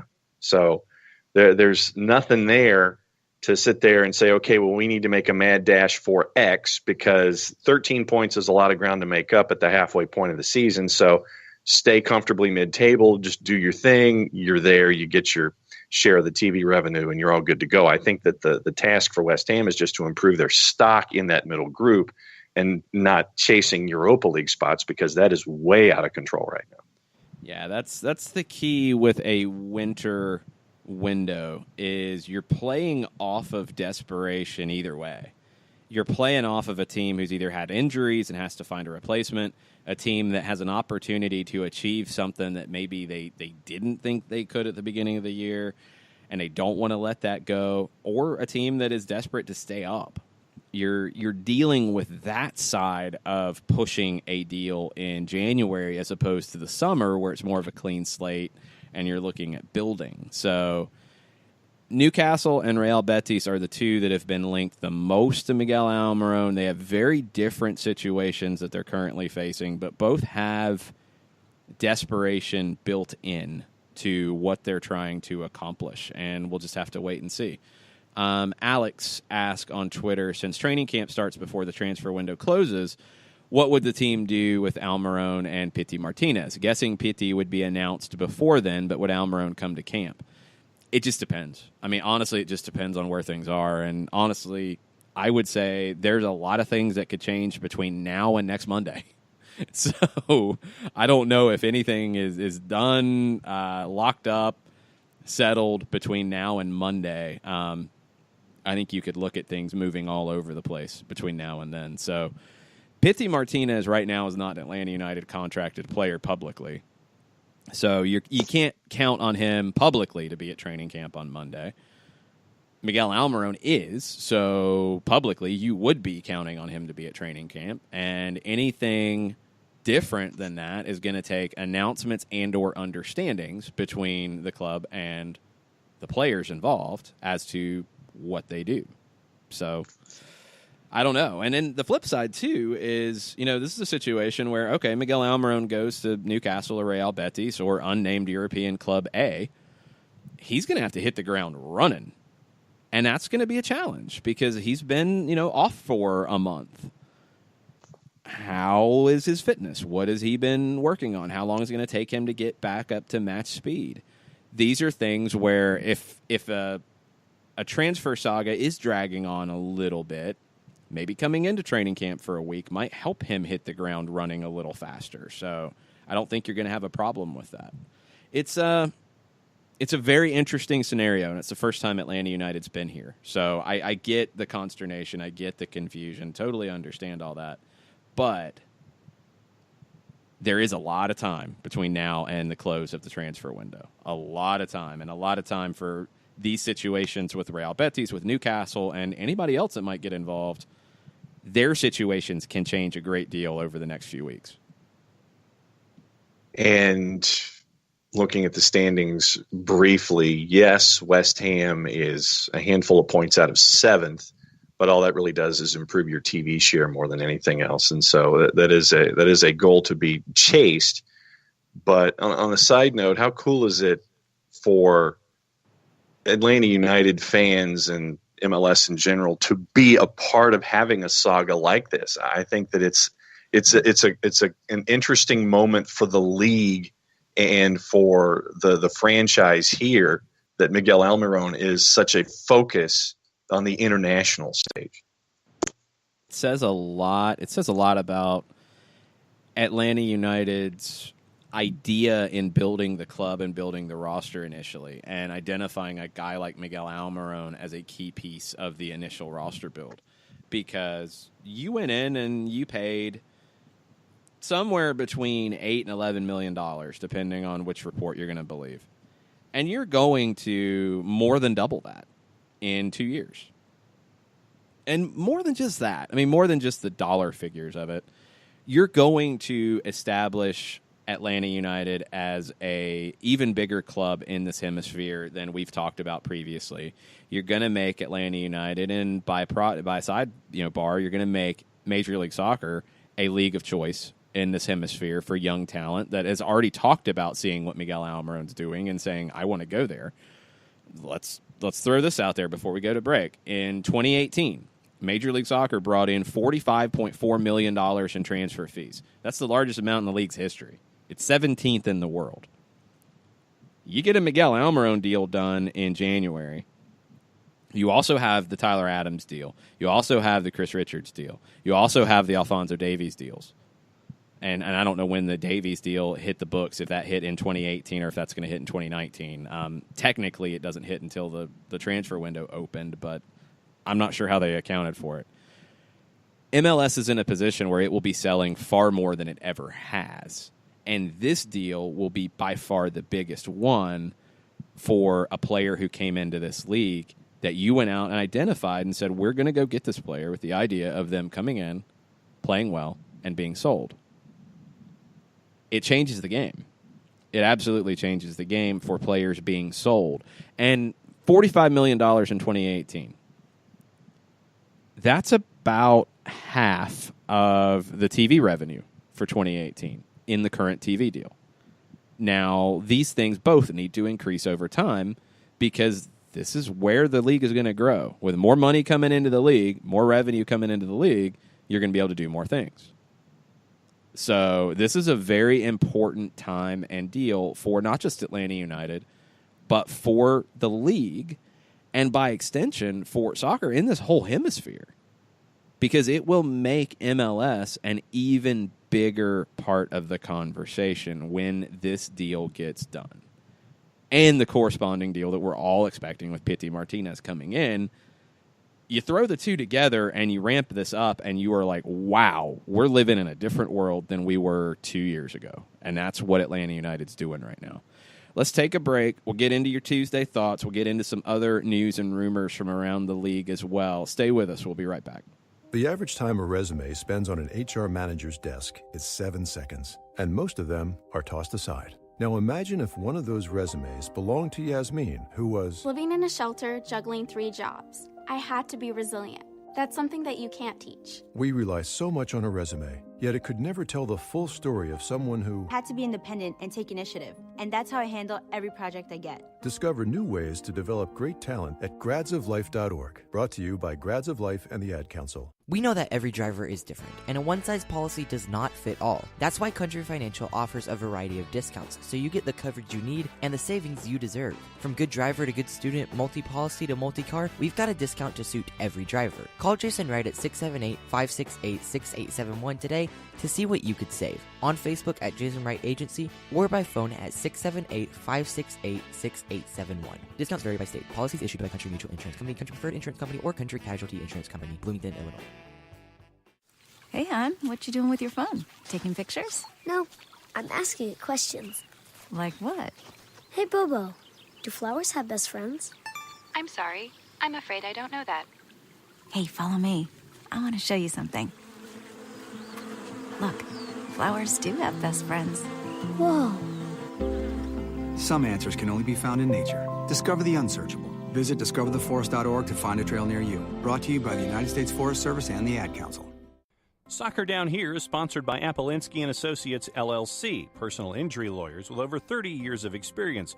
Call Steve Appolinsky at 518-350-4231 or email him at steve@aa-legal.com if you need help with a wrongful death or serious injury matter. Steve Appolinsky is rated one of the top 100 trial attorneys in Georgia, recognized as legal elite by Georgia Trend magazine for being one of the most effective lawyers in Georgia. Welcome back. Soccer Down Here, January 8th edition. It's Tuesday Thoughts. There's lots of thoughts around the league right now about the schedule, about Miguel Almiron's potential transfer. Lots of stuff going on as we are days away for some teams, a week plus away for others into training camp. And you're going to see lots of maneuvering this week as you get closer to the Super Draft. One deal that's out there, Seattle looks like they might have their long-term replacement for Stephen Fry in goal. They're close to signing Indiana and USU 20 goalkeeper Trey Muse to a homegrown deal ahead of the draft. That would make a lot of sense. He'd be coming out of school early as well. That's a guy you get a couple years underneath, Stephen Fry for him, and he's ready to take over. That's a great setup if you're Seattle. That's really smart use of building the depth chart. NYCFC is linked to a really interesting move, John. Keaton Parks, who has earned a national team cap here lately, central midfielder who can score goals and create for others. Looks like NYCFC is going to bring him in on a season-long loan from Benfica. His playing time there has been very inconsistent, and he'll get the opportunity to play a good bit in New York. They're also expecting a resolution to Yangel Herrera's future with the club in the next week. It was kind of understood that he would be headed back to Manchester City after his 2-year loan expired, but with the injury this year, I don't know if he's ready to step into Manchester City's group right now. I don't know if another loan to a different place would benefit him. New York City also is dealing with rumors of Joinga Burgett potentially wanting to go back to Europe, and that would leave them with 0 forwards on the roster. New York City is in a bit of flux, as they say. Yeah, a bit of flux. But I like the notion of Keaton coming back and getting regular reps. And when I was waiting for you to mention Joinga Burgett, and I'm still wondering, okay, the question that I've had, and I know that we still have probably big questions for each team, but the largest question for me is how do you replace David Villa? And there seems to be more egress than ingress right now. And for me, if I was looking at NYCFC, if I was someone who followed them on a regular basis, I'd be sitting there going, okay, where's my scoring going to come from? And you hope that that Keaton will help out in that regard a little bit, but still having somebody up front as a forward. That to me is what I'm circling right now with the double blue. Yeah, all kinds of stuff there. Columbus, another Eastern Conference rival for Atlanta United. There are reports in Scotland, and when Jarrett Smith gets back, we'll definitely talk about this with him. Yes. Celtic has interest in Will Trapp, and Trapp had been linked to a move to England last summer, and it didn't happen. The interesting thing about this one is Will Trapp on his Instagram posted a picture of his passport, which is Greek. He has a Greek passport, so that makes a move to Europe a whole lot easier for him than it would for other American players. I don't think you post that picture unless something's going down, and it sounds like Trapp to Celtic would be a very interesting spot for the young U.S. men's national team holding midfielder.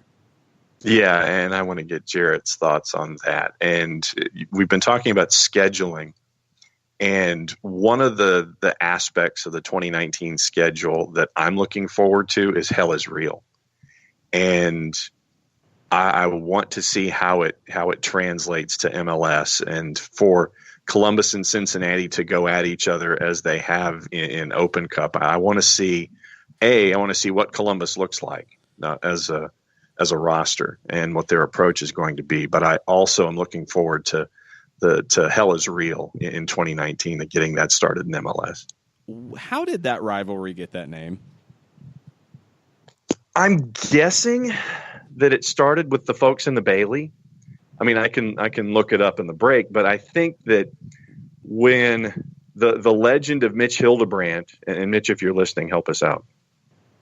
The legend of Mitch Hildebrandt stopping Columbus in penalties in Open I get Cup. all that, but how does it become Hell is Real? No, I get that. I get why the rivalry is because of the proximity, because of the Open Cup match. I get all that, but why do you call it Hell is Real? Like, where did that come from? I think the folks in the Bailey refer to going to Nippert as welcome to hell. Okay. And so then it was the wake-up call for their Ohio neighbors with that particular match that, yes, hell is in fact real. Okay, so that is your homework assignment during the break, is to get the background story to why the Ohio Classico, as Felipe Cardenas is trying to dub it, which is not going to happen, Felipe. I'm sorry. It's not going to make it work. It's not going to stick. It's called Hell is Real. I just want to know why it's called Hell is Real. That's what we're trying to figure out. Other stuff. Minnesota. Looks like they're going to get Osvaldo Alonso, which is a surprise because everybody expected him to end up in Cincinnati.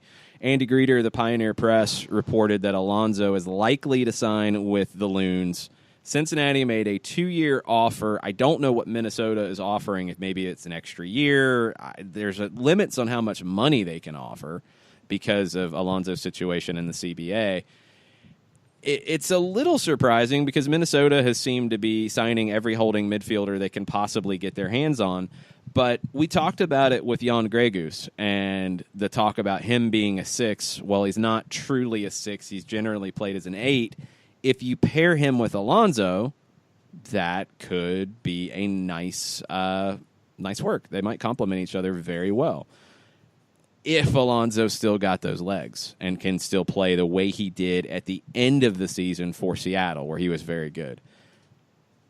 I'm intrigued. I'm curious about Minnesota. I'm curious why they've decided to sign so many players roughly in the same position and how they're going to balance all this. the mids. I'm curious about that, combined with the fact that I think their back line itself is bad and they need to figure that out. So, what do you think? I mean, is this a move you are happy to see, Alonso to Minnesota? Nope.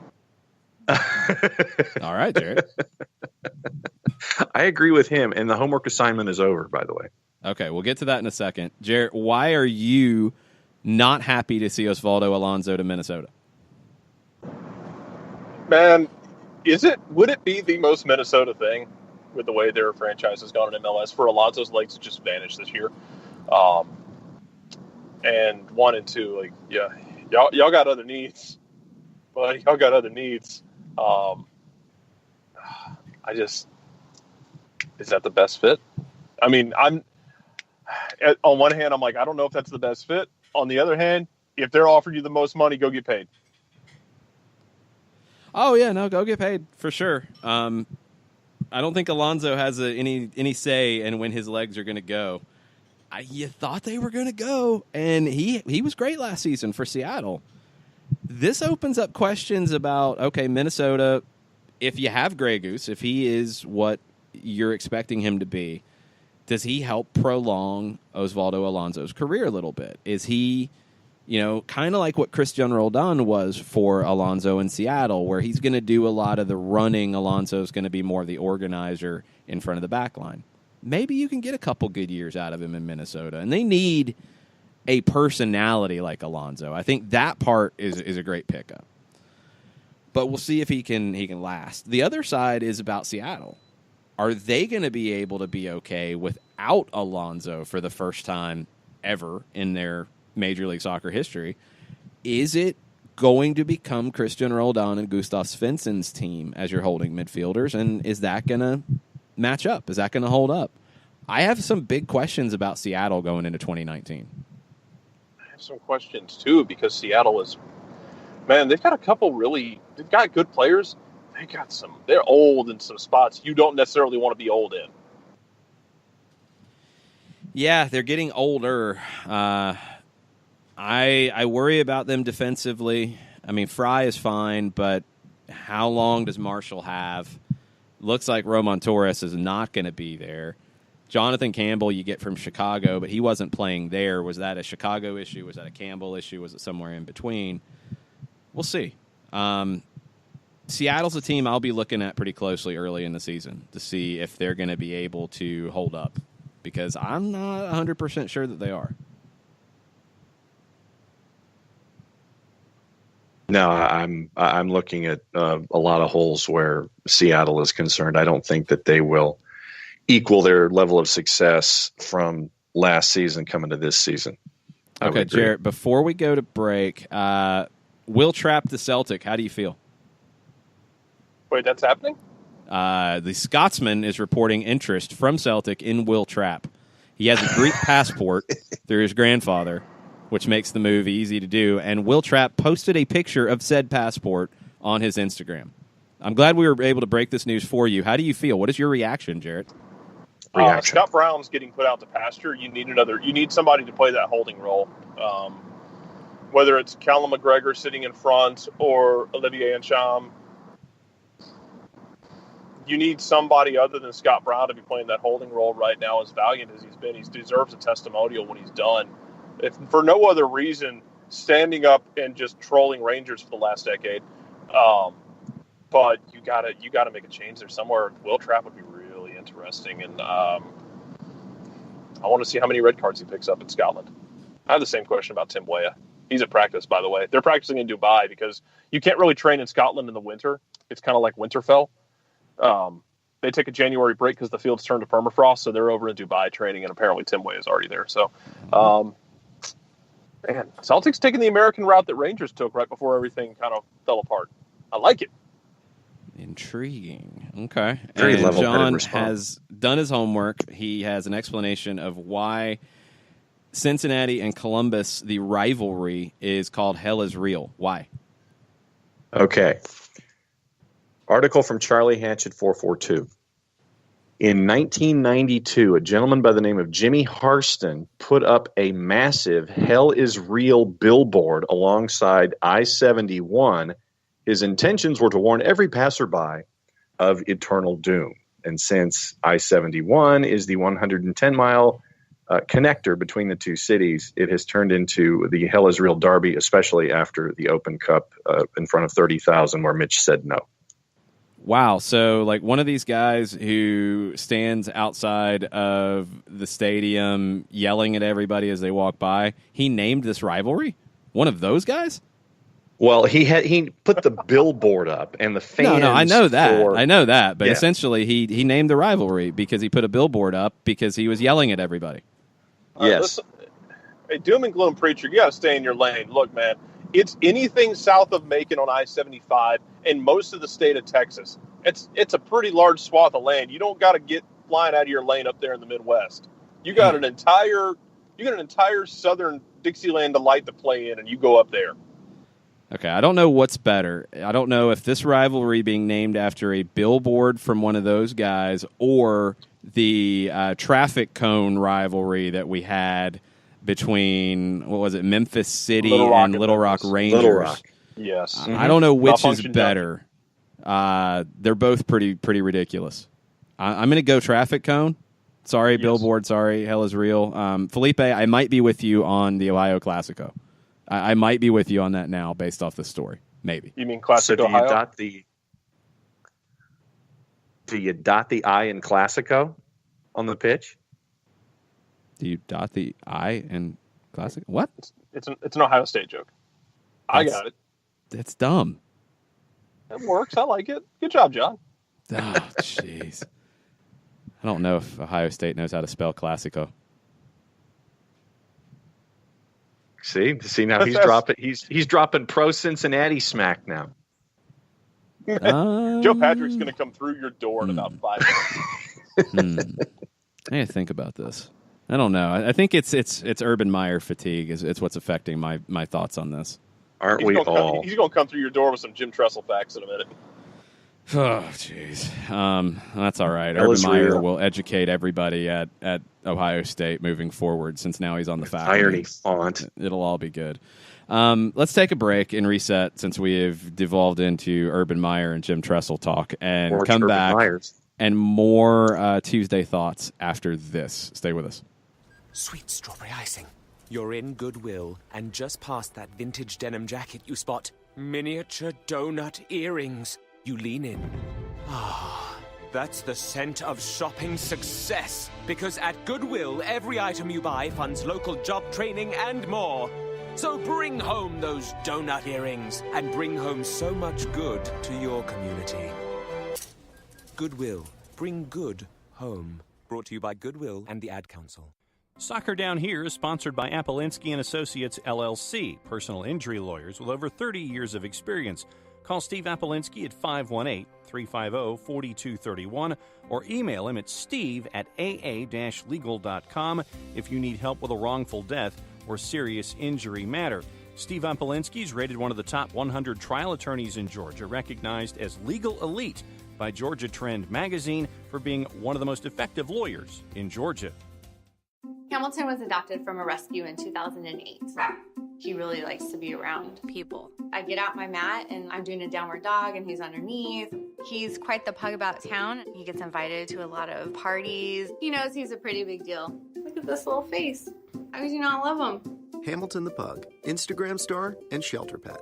Amazing adoption stories start in shelters. Visit theshelterpetproject.org to find a pet near you. Brought to you by Maddie's Fund, the Humane Society of the United States, and the Ad Council. As a business owner, you know that every year brings new challenges and opportunities. The success of your business demands expertise and focus. And Country Financial can help you keep that focus by helping ensure you have the right insurance protection in place to meet your goals. Jason Wright can help you create a customized insurance plan that has coverages designed just for your business. Give Jason a call at 678-568-6871 or reach him on Facebook at Jason Wright Agency. Coverages vary by state. Policies issued by Country Mutual Insurance Company, Bloomington, Illinois.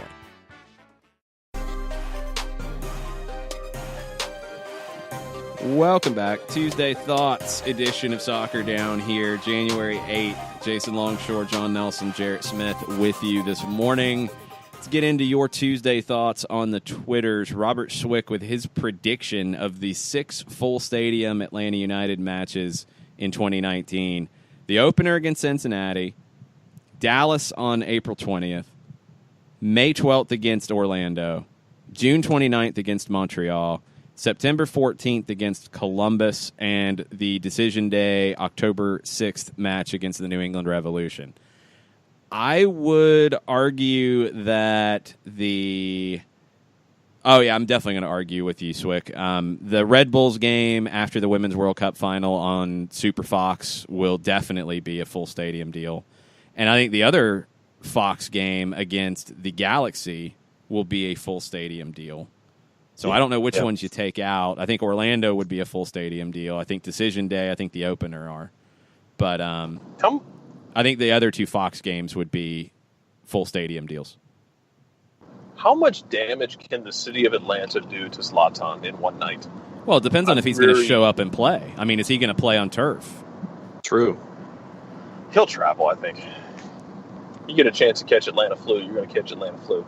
You're paying him... Ooh. You're paying him designated player money. He better be playing on some turf. Well, Jermaine Jones isn't there to catch a stupid red card, so maybe he'll need fun this time. Well, there is that, definitely. Josh Eisenberg asked, do we have an above-average number of Sunday games? I think so, and I think a lot of that is down to the national TV spots. I think that's why that's the case. I don't think that's an issue. I mean, I know it can be an issue for individual people, but I think as a whole, Sunday games, Saturday games, the draw, the atmosphere, all of that's been about the same. I haven't noticed a difference. Yeah, no, I haven't noticed a difference. But hey, if the networks want to keep putting you up and have you as one of the major drawing cards of the of MLS, take it and run. Yeah, networks can have it as long as Kevin Egan and Dan get to do any game that's not on network, not on Fox or ESPN, please. Well, they will. I mean, it just might not be a ton of them because it's 17 right now, and you've got those final 4 weeks of flex scheduling, and you would assume that a game or two could get flexed into a national broadcast. If you give me another amazing game where you give me the Telemundo commentators in English just, not understanding how linear time works for VAR, I'm going to be very cross with everybody. Well, you do have some Univision games. I think there's 3 national Univision games that you will have that. And those will be streamed on Twitter in English. That is continuing in 2019. Joe Bost is not a fan of the schedule. He said, it's god-awful. Could we have like 25 guys on the team? Yes, actually you can. You can have up to 30. But I think Joe is getting more into 25 guys who play a lot of minutes, and you might need it. He said, with CONCACAF, does Atlanta United try to win CONCACAF at the expense of regular season points? Seems an awfully hard thing to manage. I think yes. And I know people are going to argue that. And I know people don't, I think, fully grasp how important CONCACAF Champions League is because it hasn't achieved the same level of the Copa Libertadores or the UEFA Champions League. But I don't think it ever will until an MLS team wins it and that MLS team goes on to the FIFA Club World Cup. I think you have to prioritize CONCACAF at the expense of regular season points in the early going. I hope they win it, and I hope they carry the trophy around to every road game. Yes. Plop it down on the bench. Just set it there. Here's our 12th man. I'm cool with that. Frank DeBoer's literally carrying it like a child, swaddled and all, on the sideline. Man, I mean, how big of an introduction to Frank DeBoer's Atlanta United tenure would that be? To 3 months in, lift the CONCACAF Champions League trophy for the first time in league history. And I know I'm already excited that Frank DeBoer gets to coach CONCACAF. Like, we're going to get some full CONCACAF, and Frank DeBoer gets to do that. That's his first experience in MLS. Yeah, it's not to say he can't do it, but it's going to be very entertaining. How you I doing? can't wait to hear his thoughts about it. It's just going to be, who is he saying how you doing to? Where'd that come from? It's like for the rest of it's like if he's swaddling the trophy, wearing the white gloves, you go walking into every other building, sit there and go, "How you doing?" Well, you got to win the put thing the trophy first. down. So that's the key thing to begin with is you got to win it, and it's not going to be easy. Yeah, definitely more than semantics. It's not going to be easy, especially when you have to go through the current Costa Rican champs and then the most valuable team in CONCACAF in Monterrey if they get through Alianza. That's a venue. very tough two series to open the whole thing. So yes, we'll see. We'll see how it goes down, but I do think you try to win CONCACAF at the expense of regular season points. But I also think Atlanta United is better positioned than anybody else in terms of roster depth to get points in the regular season. And let's go back to that schedule real quick. Early on, Atlanta United goes to D.C., which will be a tough opener for sure. Even if you're going with a first-choice lineup, that's a tough opener. If you're going with a second choice lineup because you're coming right off of the Herediano series, and if you win it, you're going straight into a Monterrey series. DC is going to be tough on the road in game one. Then you get Cincinnati in Cincinnati's second game ever. You get them at Mercedes-Benz Stadium. That's a game where you can rotate a little bit. Then St. Patrick's Day, March 17th against Philadelphia. I feel like that's a game you can rotate a little bit. So you get two games after the DC one that are winnable with less than first choice lineups, in my opinion. So not easy, but the schedule in that regard does help you a little bit, I think.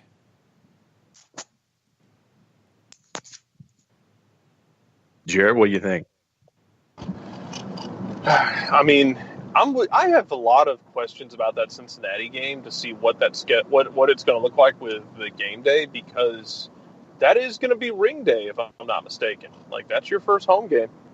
So are you going to see, a pretty impressive lineup take the field for what's going to be, the coronation, really, from last season? Greg Garza is going to be there as well, which is a really nice touch. I'm really excited for that to happen as well. I hope that he gets a thunderous ovation from the crowd when everything goes down. But I'm going to be really interested to see what that lineup looks like that day, because I'm sure for the fans, and look, they don't have to go out there and run miles and miles and miles, but I'm sure that the fans would love to see the rings handed out and then to see a thorough dismantling of the Cincinnati club. But that remains to be seen. They can't play just for that day. They've got to play for Champions League. They've got to play for the future of the schedule as well. I think you can get a little bit emotionally invested in that day, but you can't compromise other competitions just for one day. No, not when that Cincinnati game could fall right in between two games with Monterrey. And that's where it would fall. If you qualify for the quarterfinals and Monterrey does, you are playing midweek before Cincinnati, either in Monterrey or at home. You're playing Cincinnati, and then a couple days later, you're playing the second leg of the Monterrey series. So, yeah, you're going to have to take that into consideration. Also going to have to take the Monterrey, or if you get to that second rounder, I think game state's also going to play into this. If you go, let's say you go into Herediano and win 3-0, that's, that first leg, I don't expect that to happen, but if you go do that, I think you feel good about, you don't necessarily have to field your first team starters. You can leave, a piece on the bench in case you need it and try and give a little extra rest, I guess, if you need to. You could, but then you're going to D.C. on Sunday the 3rd, and then a few days later is your first leg of the quarterfinal. So it's going to be a balancing act. It's not going to be easy. Game state will affect it for sure, but it's not going to be easy no matter what those game states look like in terms of finding rest for guys. So early season and early training camp, you're going to see a lot of fitness work. I think you're going to have to, because you're going to want guys to hit the ground running starting February 21st in competitive play. Let's take our final break, come back, more Tuesday thoughts to wrap up today's show after this. The average time a resume spends on an HR manager's desk is 7 seconds, and most of them are tossed aside. Now imagine if one of those resumes belonged to Yasmin, who was living in a shelter, juggling 3 jobs. I had to be resilient. That's something that you can't teach. We rely so much on a resume, yet it could never tell the full story of someone who had to be independent and take initiative. And that's how I handle every project I get. Discover new ways to develop great talent at gradsoflife.org. Brought to you by Grads of Life and the Ad Council. We know that every driver is different, and a one-size policy does not fit all. That's why Country Financial offers a variety of discounts, so you get the coverage you need and the savings you deserve. From good driver to good student, multi-policy to multi-car, we've got a discount to suit every driver. Call Jason Wright at 678-568-6871 today to see what you could save. On Facebook at Jason Wright Agency, or by phone at 678-568-6871. Discounts vary by state. Policies issued by Country Mutual Insurance Company, Country Preferred Insurance Company, or Country Casualty Insurance Company, Bloomington, Illinois. Hey, hon, what you doing with your phone? Taking pictures? No, I'm asking it questions. Like what? Hey, Bobo, do flowers have best friends? I'm sorry. I'm afraid I don't know that. Hey, follow me. I want to show you something. Look, flowers do have best friends. Whoa. Some answers can only be found in nature. Discover the unsearchable. Visit discovertheforest.org to find a trail near you. Brought to you by the United States Forest Service and the Ad Council. Soccer Down Here is sponsored by Apolinski and Associates, LLC, personal injury lawyers with over 30 years of experience. Call Steve Apolinski at 518-350-4231 or email him at steve@aa-legal.com if you need help with a wrongful death or serious injury matter. Steve Apolinski is rated one of the top 100 trial attorneys in Georgia, recognized as legal elite by Georgia Trend magazine for being one of the most effective lawyers in Georgia. Final segment, Soccer Down Here, Tuesday Thoughts, January 8th. Jason Longshore, John Nelson, Jarrett Smith with you this morning. Let's get into your Tuesday thoughts on the Twitters as we wrap up the show. El Mataflo chimes in. How about Mohamed Keka Kamara signing for Paderborn? He played for the Silverbacks. He played at Tyler Junior College and most recently alongside Atlanta United Academy graduate Justin Garces at UCLA. Yeah, Kamara was a player that was thought to be fairly high up the draft board for Major League Soccer Super Draft, but he signed with Paderborn. Didn't Kyrie Shelton also sign for Paderborn? If I'm not mistaken. I might be mixing my clubs up. But it's a feather in the cap for what used to be the Silverbacks and is now at Atlanta SC. If you missed that news in the NPSL, the Silverbacks team, which is different than the Park, which is complicated, and this is probably going to be something we'll have to get into on our history chats over on patreon.com/soccer down here on Thursdays. The NPSL current team that had been known as the Atlanta Silverbacks will no longer be known as the Silverbacks. They will be known as Atlanta SC. They have a new badge to make that break. They will not be playing at Silverbacks Park. They will be going out on their own. We don't know where they're playing just yet, but they are playing in the NPSL in 2019. So we'll keep you posted on that. Kamara played for them. It was a good bit of exposure for him, but he is going on to Paderborn. That's a big thing. To me, if I'm the ownership of now Atlanta SC, that's something that I'm touting to players as I'm trying to recruit them, and that's a story that I'm telling, is that I'm helping players make that jump to the professional ranks, and his time in the NPSL is definitely a positive. Kamara is signed through the end of June 2020, and Kyrie Shelton is signed into 2021 at Paderborn. Okay, well, there you go. I did remember that correctly. Collins Westcott, Tuesday thoughts. Number 1, do you think the Pitti deal is either officially or unofficially contingent on the Miggy sale? If so, and the Miggy move is delayed until the end of the month, we are missing several crucial weeks of training where Pitti could be acclimating. We'll see. 2, if the Miggy deal is delayed, is it okay to let him show for camp? Are we risking injury? These are the complicated things during a transfer window, silly season thing. I don't know the contingencies on the Pitti Martinez deal. I don't. By all accounts, out of Argentina, the deal's done. It hasn't been announced yet. So why, we don't know. Is Argentina wrong? It could happen. It's happened before. Although all of the different levels of this being talked about from Argentina would make you think that it's not. And it would make sense that there would be at least a decision to hold off an announcement because of the Miguel Almiron transfer and just managing designated player slots. I would assume, as things generally play out, that there is more behind the scenes than we know about right now. And there are more things happening, more moving pieces that we don't know about right now. And I think it's easy to jump to conclusions because of that, but I would just caution that, because I don't think you would have lined up a player of Pitti Martinez's quality to be the next big signing for Atlanta United if you didn't have absolute confidence in having a designated player slot open. It doesn't seem to match up.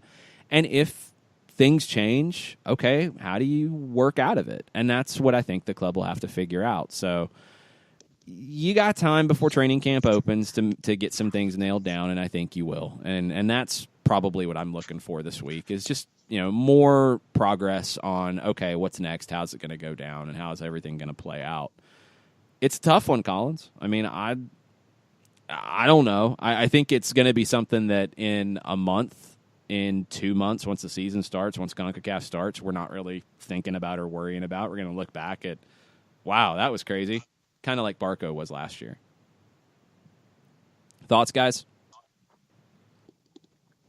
I think that the off seasons are now going to be different levels of crazy, but I think that when you end up with new crazy, it's fun, nerve wracking, and all those emotions at the same time. So I'm just kind of trying to hitch my wagon to the end of the comet and just kind of hang on and not be too high or too low, or just sit there and take all the information going forward and put it in a pile. So I'm hanging on for the next 20 something days. That's how I'm looking at all this stuff. Tafka has a counter argument to our discussion about having a 3-0 lead and resting in a game. He says that's when key starters should be subbed out. You can only make 3 subs. And you don't want to make all 3 in the 50th minute, because what if somebody gets injured? So you need to take those opportunities when a team and a group can rest in a game and just play easy, play casual, play keep away. It's tough. It's a tough balance, and there's always counter arguments to everything in soccer. That's what's so wonderful about it, because that's how the game's structured. It's different than other sports, I think, where you have all these different elements of argument and discussion and how you look at it. It's easy to look at things differently, but it's tough to make wholesale changes in a game like that, in my opinion, because you have to always have a backup in case of injury, and you have to take those opportunities where, okay, I don't have to sub this guy out, but he can also play at 50% and rest. It worked as well as it could in that run at Mercedes-Benz in 2017, where you were trying to get a bye in the playoffs and at least get a home playoff game, and you pulled it off. Did that schedule eventually take its toll? Yeah. But I don't know what else you could have done differently about it, to be honest. I really don't. I think you would have risked a lot more if you had rotated the squad more at that time. It's a tough balance to find. Total non sequitur. Have you seen the Whitecaps 2019 kit leak? It's beautiful. It's amazing. It is a throwback to their 80s NASL kits. It is a beautiful throwback, and I like it a lot. Yep. Now I've got to go fishing for it since I haven't seen it yet. Well, there you go. You go fishing. Any other Tuesday thoughts that we have to get as we are going into stoppage time at the moment? Schedule's rough. Kefsey says, with the heavy schedule and depth and strength considerations to ponder, I'm wondering if the surface is a permanent choice. Wasn't Greenfield's MX3 the first choice? I've wondered what the club and Falcons thought about the second choice field turf. I don't know how all that went down, but an artificial surface is an artificial surface. I think there's far too much that was going on around that a Greenfield surface was so much better than a field turf surface in terms of this. It's an artificial surface. It is what it is. I believe at the time the conversation was that everybody was on board with the field turf surface, and that was the way it went. I don't think the Falcons pushed for it and United didn't want it. I don't think United pushed for it and Falcons didn't want it. Everybody worked together on it. I've not heard of any issues with the surface causing any injuries. Even in that run of games in September, October of 2017, the hamstring injury to Miguel Almiron, that's not a field turf thing. Was there anything else in that? I mean, I don't think anything has been pinned down to artificial surface as causing injury. So it is what it is. Is it ideal? I mean, in a perfect world, I think for every sport, you'd love to play on a pristine grass surface. It's not always possible. And I hope down the road that you see more hybrids and more possibilities of it, but it's not there yet, and we'll have to wait and see. So, Kevsey, I don't think the differences in artificial surfaces is really anything that plays into it. I really don't. So, did we talk about Andrew Gutman from Indiana? Like Chicago just not even worried about their own homegrown player tearing up Indiana? Well, let's be a little fair to Chicago. I don't think they're not worried about it. According to Paul Tenorio, the Fire initially offered a minimum value contract, and they've also been shopping his rights within the league. Sources indicate MLS has upped the offer to Gutman in order to try to keep him in the league, and there's interest from other teams.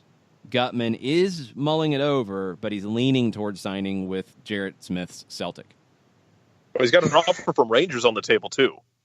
Ooh. Either one of those would be really interesting. Well, Paul Tenorio is saying he's going to Celtic. Okay, I know. If I'm not mistaken, he had an offer from Rangers on the table. That'd be interesting Rangers, if teams outside of MLS just start poaching these players more. Yeah. So yeah, Trapp and Gutman? Yeah, and Tim Weah and any other potential player. Maybe Ian Harkes ends up there too. Who knows? If MLS steals Scottish players, it's gonna turn around and come the other way. Scotland's gonna start stealing Americans. The Scottish invasion was real. It was just a one-man invasion last year. Yes, Johnny Russell. I don't think there's more coming in large numbers. You hate to see that. Yeah, I think it's going the other way. Saw the kit. It's strong. Yeah, it's good. Jill Robbins is cautioning me of speaking of Youngstown's patron saint, Jim Tressel. I might have some G's show up on my doorstep. I'm going to be careful about that, definitely, because I don't want that. I was thinking more of Tressel's. What did he do at Ohio State? What did he get in trouble for? I can't keep up tattoos. with which coach did. Oh, yes. How was he involved in the tattoos? I think he just knew and didn't do anything. Okay. One of those deals. But then he left, laid low for a bit, and then took over as AD at Youngstown State. The similar long but he had coached at Youngstown before that. Yeah, but he had coached at Youngstown before that. Yeah. Yeah, okay. Didn't he turn into like university president or something? Yes. Yeah, well, there you go. Anyway, so that knowing about tattoos being, I guess, weren't they trading gear or autographs or what have you to get tattoos? Yeah, trading. Like Trading gear for tattoos. I can't keep up with my college football scandal of the moment. So yeah, okay. That's very low on the list of transgression. So no shade towards Jim Tressel. Do your thing, Jim Tressel. It's all good. Yeah, stick with Youngstown. Yep. The Colonel, and yes, this is true. The Colonel says on his Tuesday thoughts as we wrap up, his take on nationally televised games is somewhat different and admittedly selfish. I'm annoyed when we don't get our Fox Sports South crew. At least we only get Univision twice, barring the flex, without the English language, unless you have SAP and can make it work, or you have to watch it on Twitter. Yeah, I mean that's what stinks for our friends over at Fox Sports South is, you're only getting half the schedule, and you've got games that could get flexed away from you, as what happened in 2018. I believe it was 15 nationally televised games in the original schedule in 15 or in 18, and then they were flexed 2 more. I know San Jose was a flex situation. I want to say there was another one that was taken away from Fox Sports South. Yeah, that sounds right. And we need to have the new dad on the show, by the way. Yes, we do. It is great to be in demand nationally, but yeah, it does have consequences, and that's true. The Colonel also says one reason Atlanta United's schedule is more difficult than it is proper is that we get screwed on the Wednesday matches. More than anyone, I have to travel to 5 of 8. Grr, MLS narrative, hashtag, question mark. Yeah, I don't know. I don't think Atlanta has more Wednesday matches than anybody else. I think NYC has 8 as well, but I think they have all of them at home. Traveling for Wednesdays versus being home for Wednesdays, there's good and bad. I mean, I'm sure for fans, not having a bunch of Wednesday games, most would be okay with that. Maybe not all. Is it MLS narrative? The MLS narrative question for me would be those 4 times that Atlanta plays on a Saturday or on a Sunday following a midweek game where the opponent did not play midweek. That's the one that I don't like. And I don't know if there was a way around it, but that's the one that I'm like, that doesn't look good. Because those are 4 games that you're going in with a huge disadvantage. So if I'm throwing hashtag MLS narrative out jokingly, that would be what I would throw it at. Final thoughts, Jarrett. Let's start with you, John. Final thoughts. No, just I was down with that. If you're going to throw the MLS narrative out there, then that's what I would throw it at. So yes, Jared, go ahead. Nothing really. Draft's coming up this week. Go ahead and put too much or not enough stock in the draft. Go do your thing. Go be you. Have fun with it. Also, check out. Go ahead. Also, check out Francis Atuahene, who was one of the top picks last year. Really fun player. I believe, if I saw correctly on social media, he was promoting something to do with the growth of the game overseas in Africa. So check out that. I need to double check it, but looked like he had something cooking or was promoting something about growing the game overseas, and especially in parts of Africa where it's you don't necessarily have all the resources. So yeah, he's been involved in that. Lebo Maloto of Nashville SC has been involved in some stuff as well. Jonathan Mensah and his foundation. Our friend Jillian Sakovitz is in Ghana with Jonathan Mensah's foundation, doing some work for an upcoming piece at MLSsoccer.com. So lots of cool stuff growing the game in different parts of the world. That's very cool to see Major League Soccer players and USL players involved in that. And it's a great way to give back to the game.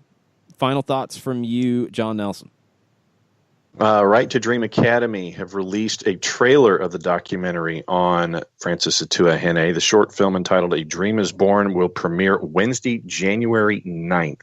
So the trailer is on his Twitter account and attached to FC Dallas as well. Very cool. Very cool. And he's a player to keep an eye on in Dallas as they get younger and give more young players a shot, and then also utilize them at North Texas SC in USL League One. We'll be back tomorrow with our next edition of Soccer Down Here, Wall Pass Wednesday, taking your questions. We'll see what pops up today in the world of Major League Soccer and USL and NPSL and NISA and U.S. Women's National Team. We've got some things to talk about there as they head into a huge 2019. The NWSL, that draft is this week as well. We'll get into all of that stuff tomorrow on a Wall Pass Wednesday. Thanks, everybody, for listening. Thanks, everybody, for interacting with us this morning. We appreciate it. Mucha plata, y'all. Mucha plata, y'all. Mucha plata, y'all.